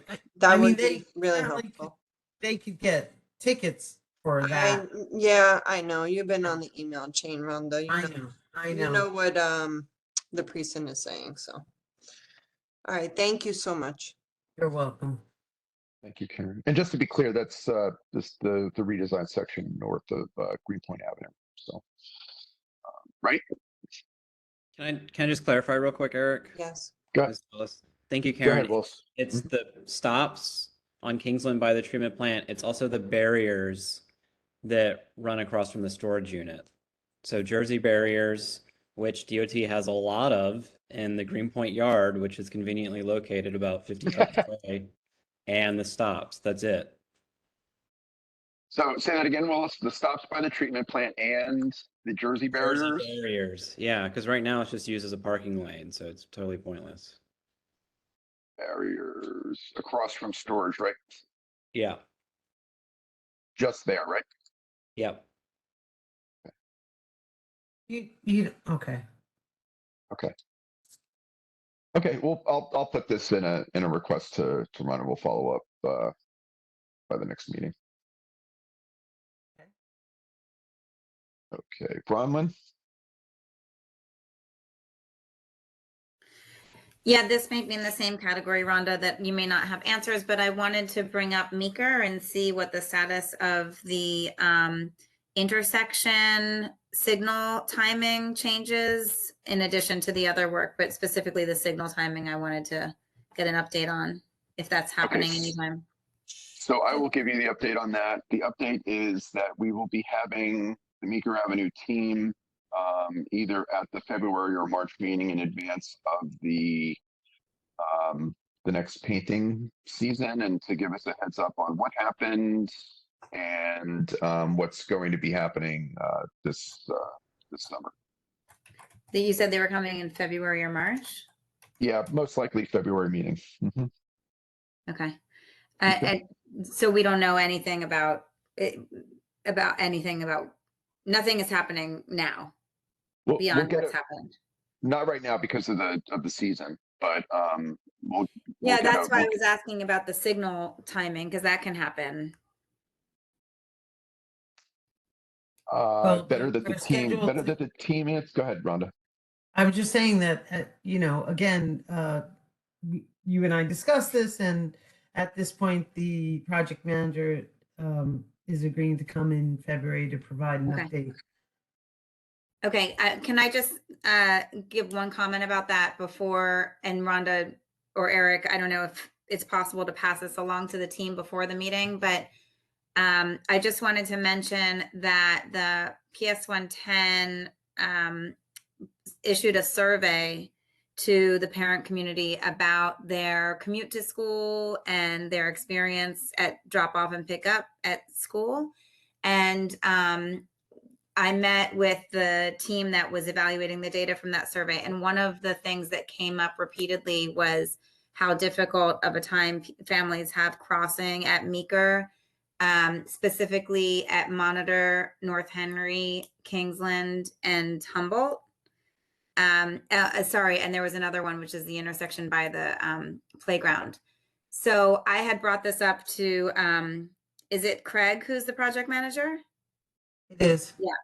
I had brought this up just from my own experiences to Craig back in, I don't know, the spring of 2021, maybe, about how difficult it is to get across that boulevard, 2 lanes parking or bike lane and then 2 lanes in the timing at some of those intersections. And he had said that there was nothing that they could do about changing signal timing, even in the new proposal, that the signal timing wasn't going to be adjusted in terms of having more time to get across. So I just wanted to bring it up now, and if there's a way to bring any of that feedback back to the team so they're prepared to talk about it when they do come in February, that would be very helpful. Does somebody want to, do you have it to send to me, and I'll share it with the team? Yeah, I can send you an email with the specific intersections that came up from the community about as being dangerous and hard to cross. Well, certainly the sooner, the sooner you send it, the sooner I'll Yeah, share this it. is new. This is all new information. I just got it last week, so I will send it to you. Okay, thank you. Thanks, Bronwyn. And Eric, can I ask one other thing, a different subject of old business? and maybe this has come up before since then, but there was a discussion about the alternate side street cleaning regulations going from 2 to 4 in Greenpoint that I don't know if it ever came up again. Do you know what's going on with that? There was something about the sanitation scores and possibly requesting a change to those regulations. I don't have. That question's for Eric, right? Not. Yeah, not for me. Eric. Yeah, Yeah. no, not for you, Rhonda. Yeah. I don't have an update. That's in sanitation's house right now. DOT only deals with it once sanitation signs off on it for the reduction. So I don't know. I can follow up with Teresa Cunningham though and Okay. try to report it out at the next meeting. Okay. Thank you. Follow up with SNY. Okay, note to self. Okay. Kevin, is your hand up for old business? Any other committee for old business? Okay, go ahead, Kevin. Go ahead, Kevin. You're muted. Sorry, it was an accident. No, sorry, Kev, it was me. Yeah, I appreciate Karen and Willis bringing up the wheel stops and the Jersey barricades. Even though it seems like a small thing, maybe it basically renders that area without it completely unusable by bikes. So that'd be great. I also want to point out with Meeker just the frustration, which is that the entire project was supposed to be done by now. And currently we're being told that phase 1, which is half of it, basically what has been done in the parking fields up until now, this is what was said at Jen Gutierrez's town hall, is that basically to Graham, which is where it goes now, is as far as it will go in 2023. And all they're going to be doing is signal timing and the bike lane connection to the Kosciuszko Bridge.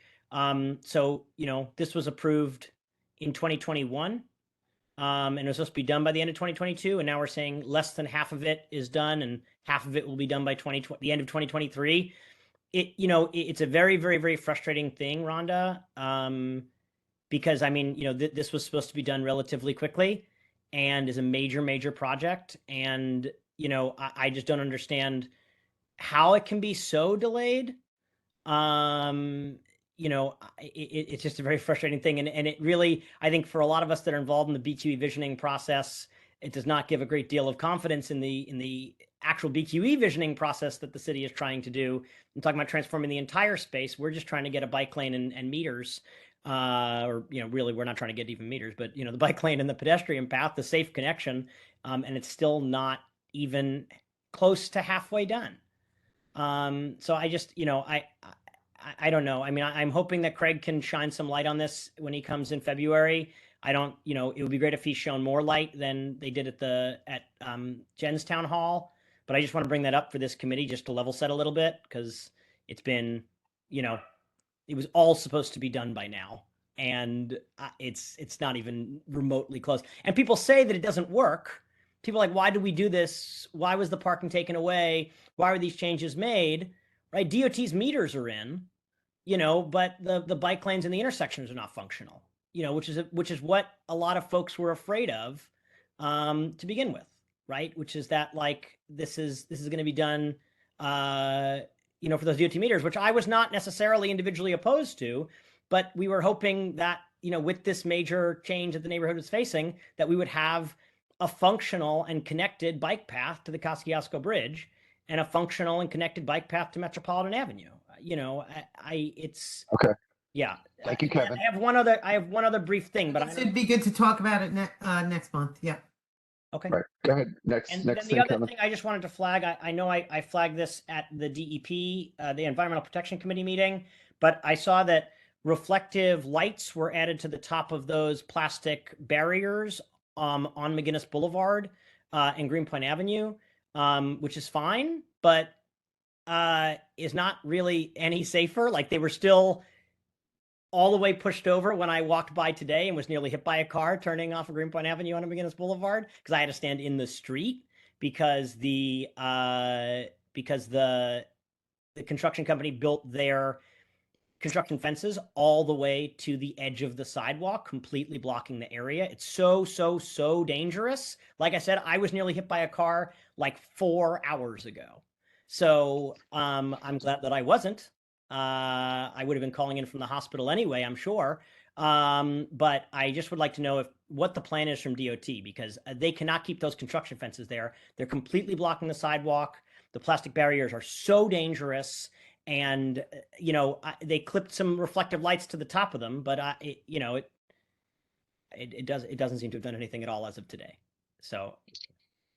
Thank you. This is the location that was discussed at the environmental meeting. Yeah. You're right. Well, following that meeting, Steve did send me the location and I had it inspected. At the time of the inspection, it was in compliance. I mean, if you're telling me that it's not now in compliance, then, then we could have it checked again, but that's all that DOT can do. It's not our construction site. We can only check to make sure that they're in compliance with the permits that they have. Who approved them to completely block the sidewalk? If I'm doing construction on a building and I completely block the sidewalk and make people walk in the roadway, who permits that? What is the agency that permits that? Because if it's not DOT, then if it's DOB, then we'll go talk to DOB. For them to close the sidewalk would probably be a DOT component, but then they would be required to have a protected walkway in the street. That's been my experience. It's not a safe you're protected saying walkway. that the sidewalk's blocked and there's no protective barrier and there's no signs that direct people to walk on the other side of the street? There is the bare minimum there, Rhonda, and I'm just saying it's a deeply dangerous place. And if I was hit and killed this afternoon by a vehicle crossing the street, I'm sure that the city would address it. So, I hope that doesn't have to happen, because many hundreds, if not thousands of people cross that street every day. But it's a very frustrating thing now to have to talk about in 2 meetings, and I cross it every single day to go to work. So it is not an adequate walkway for the public to be using. And if DOT has permitted it, they should review it again. Okay, thanks, Kevin. Rhonda, what's the agency that deals with construction trends? It's HQ something. What's it called? Sorry. The agency, the division within DOT that deals with construction. Oh, the division within DOT that gives the permits. That's what you're asking? That's OCMC. OCMC. Okay. I couldn't think of the acronym. Right. Okay. Right, but and they're the ones that give it a thumbs up. It's HIQA that does the inspections to determine if they're in compliance with the permits. And what does HIQA stand for again? Highway Inspection Quality Assurance. Right. Okay. So I got a text about this location as well. There were concerns about the fire department being able to make that left-hand turn in an emergency. So I have a lot of. Give me the location again, Eric. Yeah, I don't have the address specifically, but it's the corner of Greenpoint Avenue and McGinnis Boulevard on the southwest corner. It's the former gas station. It's all under construction now. 210 Greenpoint Avenue, Rhonda. 210 Greenpoint Avenue. Thank you, Kevin. 210. Okay, thank you. I may be putting this on the agenda for like March or something, but it's problematic. Okay, and technically that's new business, so we will put that in new business. Apologies, I got confused, Eric. I realized environment. It's all good. Apologies. It's all good. It's all good. Okay, so thank you for all of you. Well, any other new business, old business committee? No. Okay, great. Okay, so new business. I see your signs. I know you are upset. I will just tell you that in terms of the sign that was removed on Greenpoint Avenue, Avenue of Puerto Rico. I Graham, received a call. Graham Avenue. Graham Avenue. Graham not Avenue. Greenpoint. Sorry. Thank you. Graham Avenue. What did I say? Greenpoint Avenue. Graham Avenue. Thank you. Thank you. Thank you, Tommy. I received a call from Sonia Iglesia on Friday morning. And the first thing I did was I drove myself over to that intersection to see exactly what was going on. And initially, I was hearing that all the signs were coming down at the corners, which did not happen. And I found actually the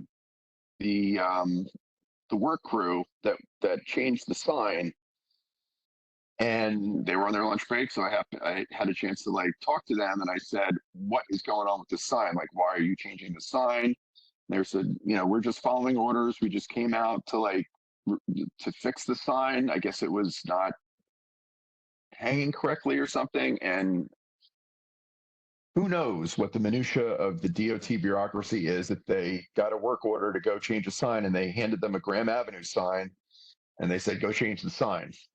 So that's all I know, except that DOT got 1 million calls. The community board got 1 million calls. I reached out to the borough commissioner, the deputy borough commissioner. I know that Antonio Reynoso got in touch with the borough commissioner. I know that Jen Gutierrez's office got in touch with the borough commissioner. And it was a full court press to like fix this oversight as soon as possible. And it was fixed that afternoon, which in the world of DOT is pretty amazing that we were able to like turn that around. Now, the sign was sitting in the back of their truck. I saw the sign sitting in the old sign sitting in the back of the truck. So, you know, it was bad that it happened. I was exercised enough when I heard about it to drive over there and check on it myself as it was happening, and to make sure that the sign went back up or that something was done. Because believe me, I am aware of that 2013 article and all the conspiracy theories that went back about like how the developers are trying to like replace the Puerto Rican community around Moore Street and all that other stuff that was going on 10 years ago.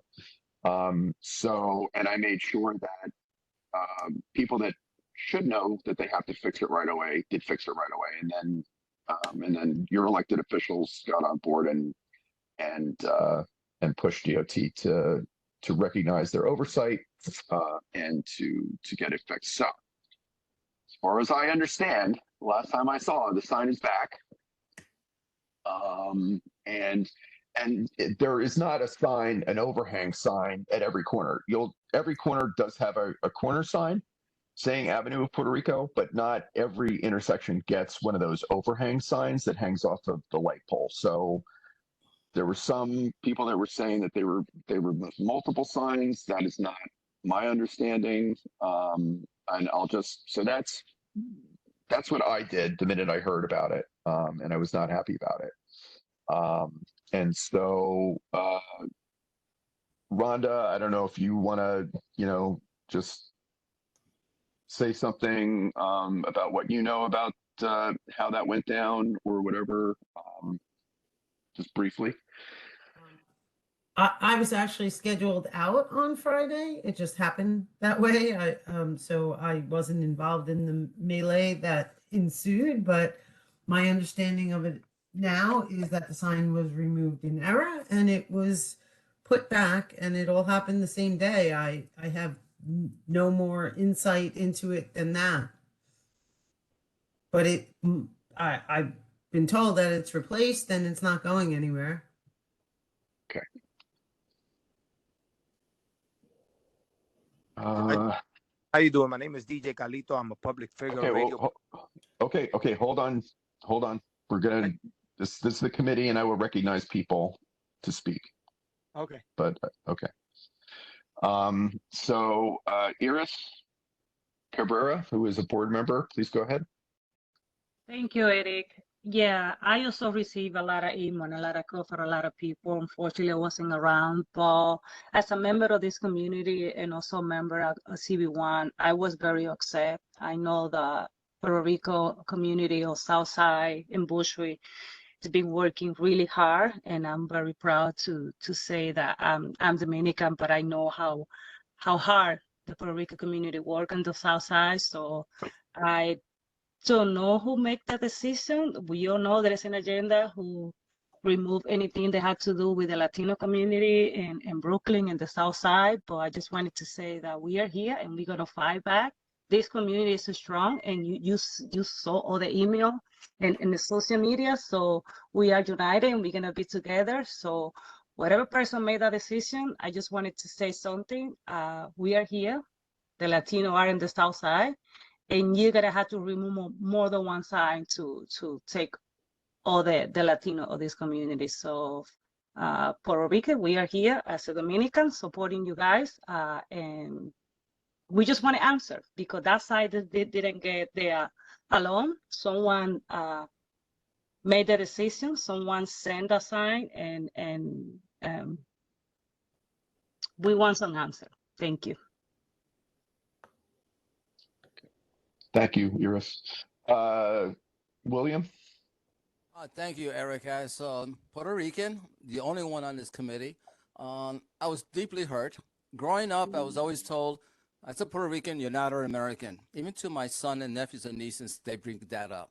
So someone I can't see this happening to any other, how can I say this? I'm trying to be politically correct.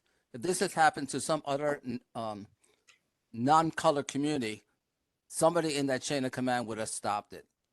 And again, as Ari said, we need to have answers because I was deeply offended. And folks know I sit on this committee. I got over 100 emails, 100 texts, 100 phone calls, and I'm not exaggerating. I still got like 4 more texts today. People are very hurt, okay? And it doesn't take much to let the community leaders like LaSource, our city councilwoman, and all our other community leaders to get a heads up. So it's just saying that was an accident, then there was no heads up. But it should have been someone in that process shouldn't be. I mean, I worked for the city. Nobody makes the independent decision.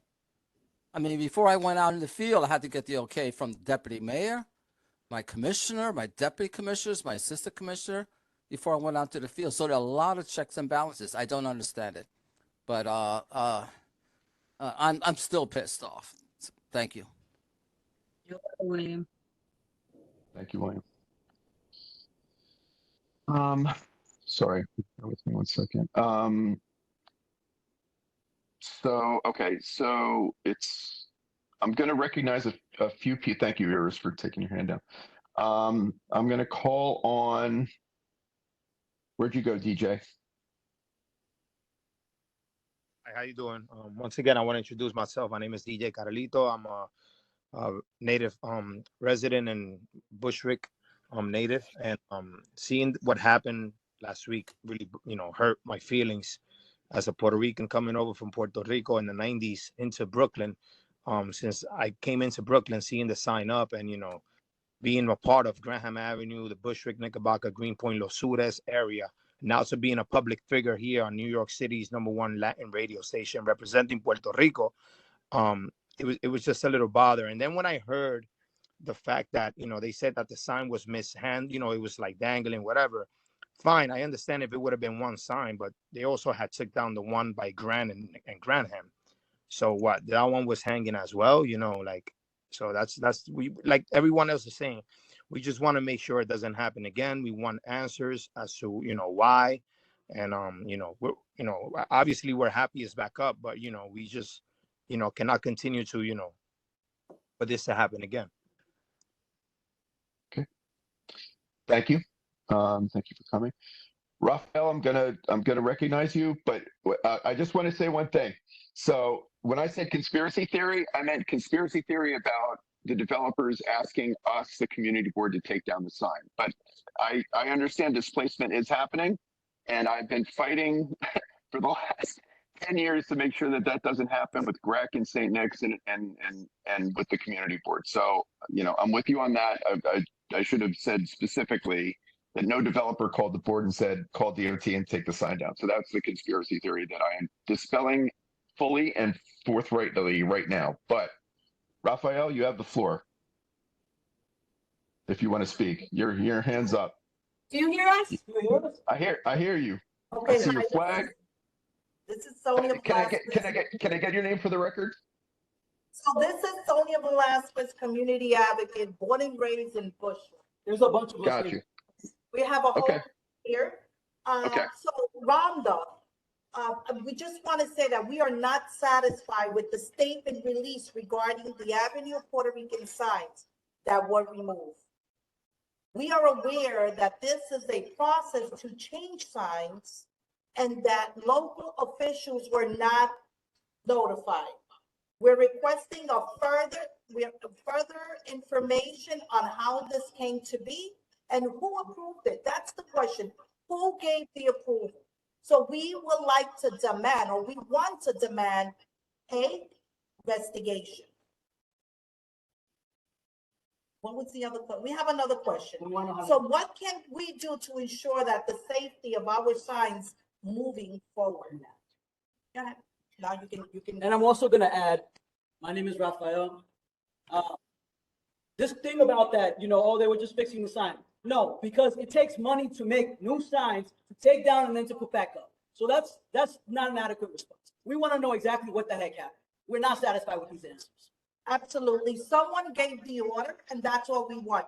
Who gave the order? That's it. It's a disrespect. Especially, I got emotional because my mom was one of the pioneers that fought to get that sign up there. My mom demands an answer, and she's 89 years old.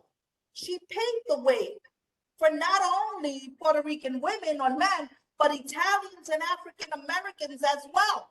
So we're demanding an answer, Rhonda. I understand you're upset, and I'm sorry that it happened, but all I was told was that it was done in error and now it's been replaced and there's no plans to remove it again. So I understand that you're not happy with that answer. Okay. But that's the only answer I have right now. Okay, Ms. Velasquez, I just want to let you know, I hear you. I will follow up with Councilmember Gutierrez, which this is her district, and I will work with. District. Yeah, no. Specific. Nobody knows what happened. Wait, just hear me out. So Jennifer Gutierrez, council member, represents that intersection. I have asked the borough commissioner for a more granular description of like who signed off on this. I have not gotten it either.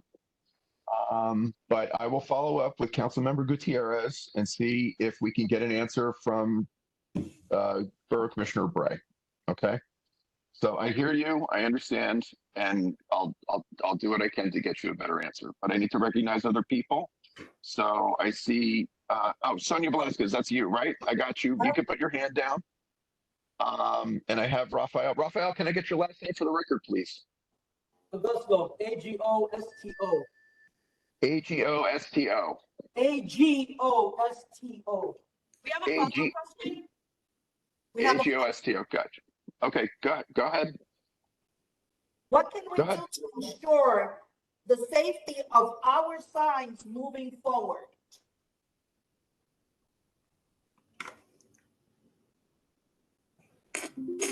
I don't know if there's an answer to that question, but I think if you should send letters to the DOT. If you go to the DOT website, you can send a letter directly to the borough commissioner. And you should also reach out to your council member and to the borough president. Eric, I don't want to be rude. The question was for Rhonda. Okay, Rhonda, if you can answer that. I don't know why this, my understanding is that this sign was removed in error. And So I don't know how you could guarantee that something wouldn't happen to a sign in the future. I mean, it's kind So of, there's no guarantee. So tomorrow, Well, it's my amazing. daughter wake up and go on Graham Avenue for the past 70 years that she's been here, and then another sign's coming down that says Avenue of Puerto Rico. Or will this happen in the Italian, neighborhood Jewish, African American, Asian? Will it happen there also with their signs? I mean, you know, we want. I don't think that this is gonna happen again here because but I mean, I'm very sorry that you're upset and nobody meant to offend anybody. Well, we just as don't- Puerto Ricans are offended. We are offended. I understand that, and I'm sorry. I apologize on behalf of the agency for any mistake that may have been made. But the statement that I was given was that there's no plans to remove it again, so. Who gave the original paperwork that has? Okay, we don't have okay, I hear you, Sonia, but we don't have an answer for that now. I will work with the council member to, For the next meeting. I will try to work with the councilwoman to get you an answer to that question and report it out at the next meeting, okay? That's the best that I can tell you right now. We will be at the next meeting. We'll be asking for that stuff. I expect you to be there and I hope that you are. I see, okay, so I see two more hands up. I see Alejandro and I see Yasmin. And so I'll recognize Alejandro because you're first on my screen. Hi, Eric. How are you? Everyone, how's you doing? Tommy Torres, thank you for being here. Sonia, I've been in the community since I was born and raised in Bushwick. My parents own a few buildings here. It's very concerning to me that I understand, Eric, and I appreciate you saying that the borough commissioner is going to say something or bring a statement. I don't want the borough commissioner statement. I want the commissioner of DOT statement of an investigation with all the details, who commanded, who sent the order for this sign to be down. I know Sonia Vasquez personally. Her mom is a pioneer. Let me tell you one thing, all right? Radames Millán is the owner of San Germán on Moore Street. He was the most 311 call in New York City, in the whole city. You know why? Because somebody moved cross street and they didn't want his music in front of his store. All right, and they almost arrested his. Hey, listen, 1 second. They almost arrested his son. My point is this: I do not want to hear your apology. I understand you're the chair. I want the commissioner to come out. If he doesn't come out by Friday, on Saturday morning, I am going to organize a press conference and bring every media out and every Puerto Rican out because we deserve an apology from up there. I don't deserve an apology from a borough commissioner. I don't deserve an apology from your city council member. I don't care about them. I care about the commissioner, or the mayor has to come and apologize to all Puerto Ricans. Okay. Tommy, I love you, and I'm sorry, but I have to say it. Carlos, Carlitos, you're the man, brother. Okay. Thank you, Alejandro. I appreciate that. Okay. Rodriguez. Sorry, just taking your comments down for the record. And Adams. Okay, great. Thank you. I had Yasmin next. Yasmin, can I get your last name, please, for the record? Hi, my name is Jasmine Escamilla. Oh, okay. That might be me feeding back. Oh, Eric Latino, if you can mute yourself, thank you. Okay, we should be good. Go ahead, Jasmine. I pretty much wanted to follow up with a lot of what everybody else's concerns were. I also was born and raised here. My dad was raised here. My grandmother came here in 1958 and worked on Graham Ave.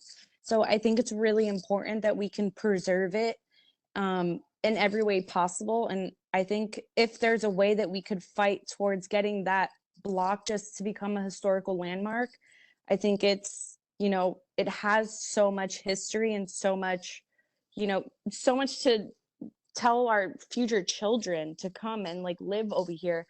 And I think it's important that we, continue to bring on that legacy. And I think, we live in Williamsburg, and there's other areas in Williamsburg, such as we have Park Slope, Brooklyn Heights, and those are all historic landmarks. And, they are predominantly white race, and like Italians and Irish and all those people created those areas, and they still predominantly live there. And I think it's so important that we can bring that to our community because we made Williamsburg what it is. And if we could somehow come together to make that a historical landmark with your help, I think that's the answers that we would want as a community.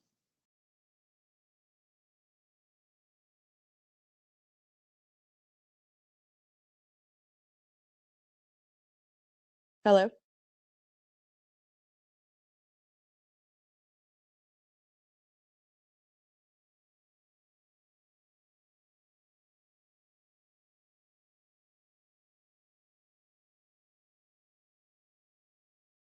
¿Te pareció el comité ahora? Hello? Yeah, we are here. Eric. I'm not exactly sure what happened. Okay. Did you finish your statement, Jasmine? Yeah, I'm not sure if you got all of that. I think I got the gist of it. It's important to preserve Puerto Rican culture and its influence on our community, and that it should be landmarked in some way like other communities are. Yes. Okay. Okay, thank you so much. Okay, you're welcome. And I agree with that. And somebody named What Happened to Avenue of Puerto Rico? You're recognized, but I need your name for the record, please. You have it in your tag, and your hand is up. I don't know if you still Can you wanted to hear say me? something. Are Yes, you I can. great? Can I have your name? Can I have your name for the record, please? Sure. Ari Torres. So that is Ari and then Torres. I Got am it. not from the Bushwick, Williamsburg area, originally from the Bronx, but I did have a statement. I work with an expediter here in Brooklyn. I'm constantly working with the DOB and the DOT all the time, every day. I'm constantly working with contractors who are coming to me for their permits, for their DOT permits, and they need a permit to get a toilet on the street. They need a permit to get a container on the street. They need a permit to get anything other than a shovel or a crane on the street. And the amount of times I have people who are like, I need these permits, this needs to happen. What is going on that this one sign thing was so conveniently and ignorantly reckless? I'm saying, like, I'm just blown away by the amount of precision work that is done in every other area, and somehow, some way, this became something that blew under the rug. I really don't understand. So that is all I want to say is I work with y'all directly every day. I'm working renewing permits, and this is just bananas to me that happened. But that's it. That's all I wanted to say. Okay, thanks for that comment. Okay. Okay, I think I've gotten everybody that had their hand up. I had Eric Latino. Your hand was up, but you took it down. Did you still want to say something? ERICK Latino, which I'm guessing that's not your last name, but I could be wrong. No? Okay. Okay, so, once again, I just want to recognize that this was a major mess up and a slap in the face. I will do my best to get you a more precise answer than what we have.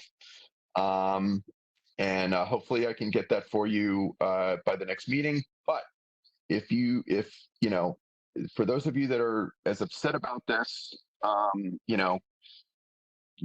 you got 97.9 up here, right? You got a huge there you go. You got a huge platform.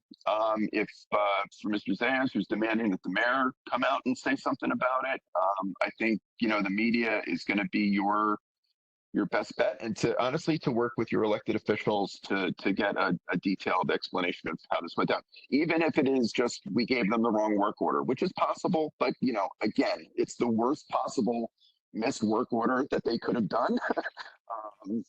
But at the same time, I have asked for a more granular answer. I will continue to ask for a more granular answer, and I appreciate everybody. I will recognize Iris for the last word, and then if there's no other new business, we will close the meeting. Iris, go ahead. You have the last word. I think Iris Kevin Cabrera? wanted to say, yeah, I'm here. I think Kevin wanted to say something. Kevin, you can go ahead.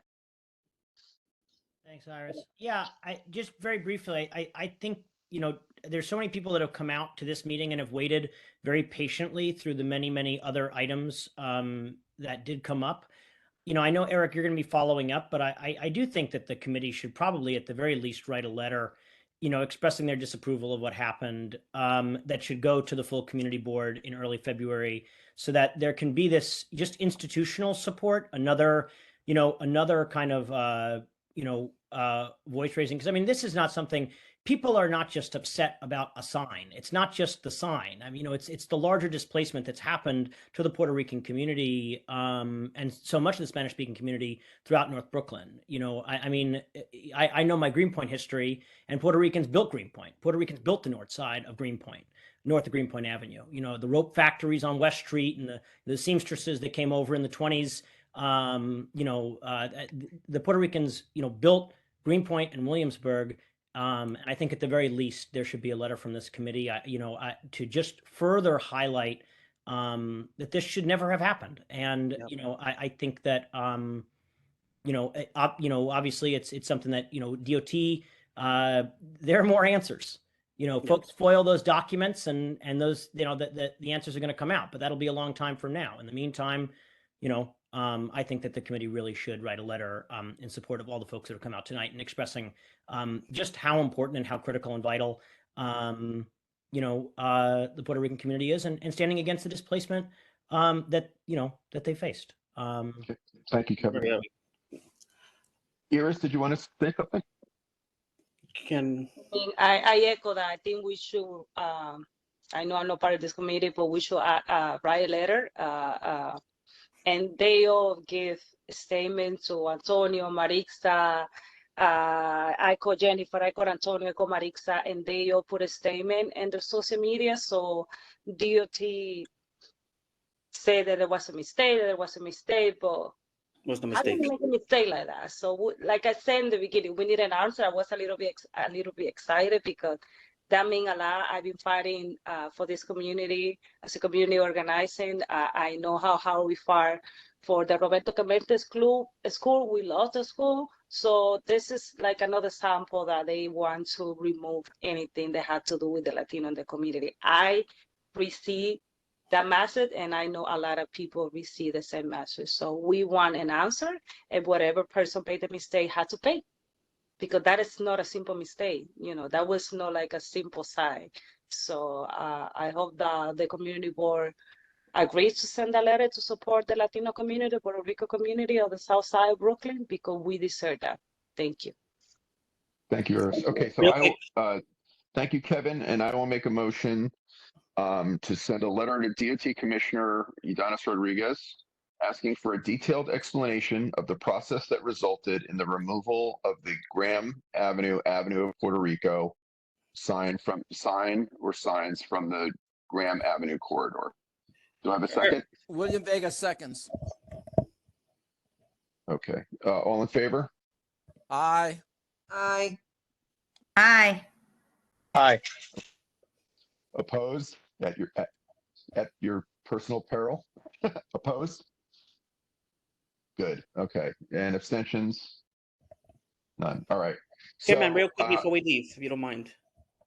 I'm sorry, what was that? And real quick before we leave, we're gonna have a press conference this Saturday at 12 p.m. in Moore Street in Graham. All right. Saturday, So everybody can okay. promote Moore Street in Graham at 12 p.m. We're gonna have a press conference. I've been texting. I text the commissioner of TDOT hasn't answered me, so I'm gonna do a press conference. So we all could gather there together. Because we need to hear from the mayor. What time? 12 p.m. Graham and Moore Street this Saturday, 12 p.m. Saturday, the 20th? Sorry, what, that was Graham and what? I'm sorry, Moore and Graham. I'm Puerto Rican, we call it Graham. Yeah. All right, we're going to be there at 12 p.m. Not La Marqueta, on Graham and Moore Street. Okay, right in the thank corner. We're gonna be there at 12 p.m. I'm gonna send a press release to every press, politicians. I want to hear it from the mayor's mouth now. And who is that? Oh, is that Alejandro? Yes, it's me. Okay, got you. All right, got you. I'm sorry. When did you say that you would be doing that? That'll be this coming Saturday at 12 p.m. on Graham and Moore Street. I'm gonna do a flyer and I'm gonna throw a press release.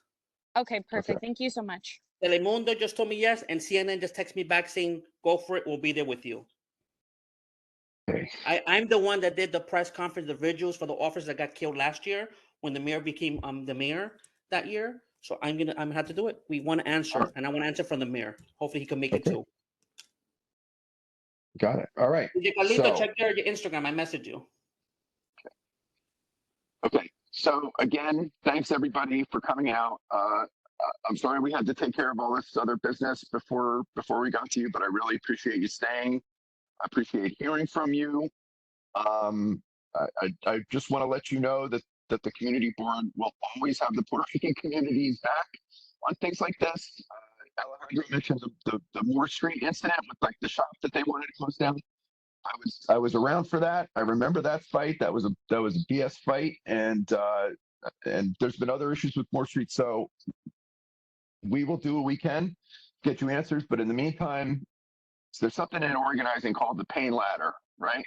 And you guys are exercising every rung on that pain ladder, and I encourage you to keep climbing until you get an answer. All right. So with that, if there is no other new business, I will close this meeting and thank everybody for attending. Happy New Year. And we will see you back on the 24th, whatever that is. We'll see you in February. Okay. Thanks again, everybody. Have a good night. Thank you, everyone. Thank you, guys. Thank you. Thanks, Everybody. everyone. Thank you, Eric. Thanks, everybody.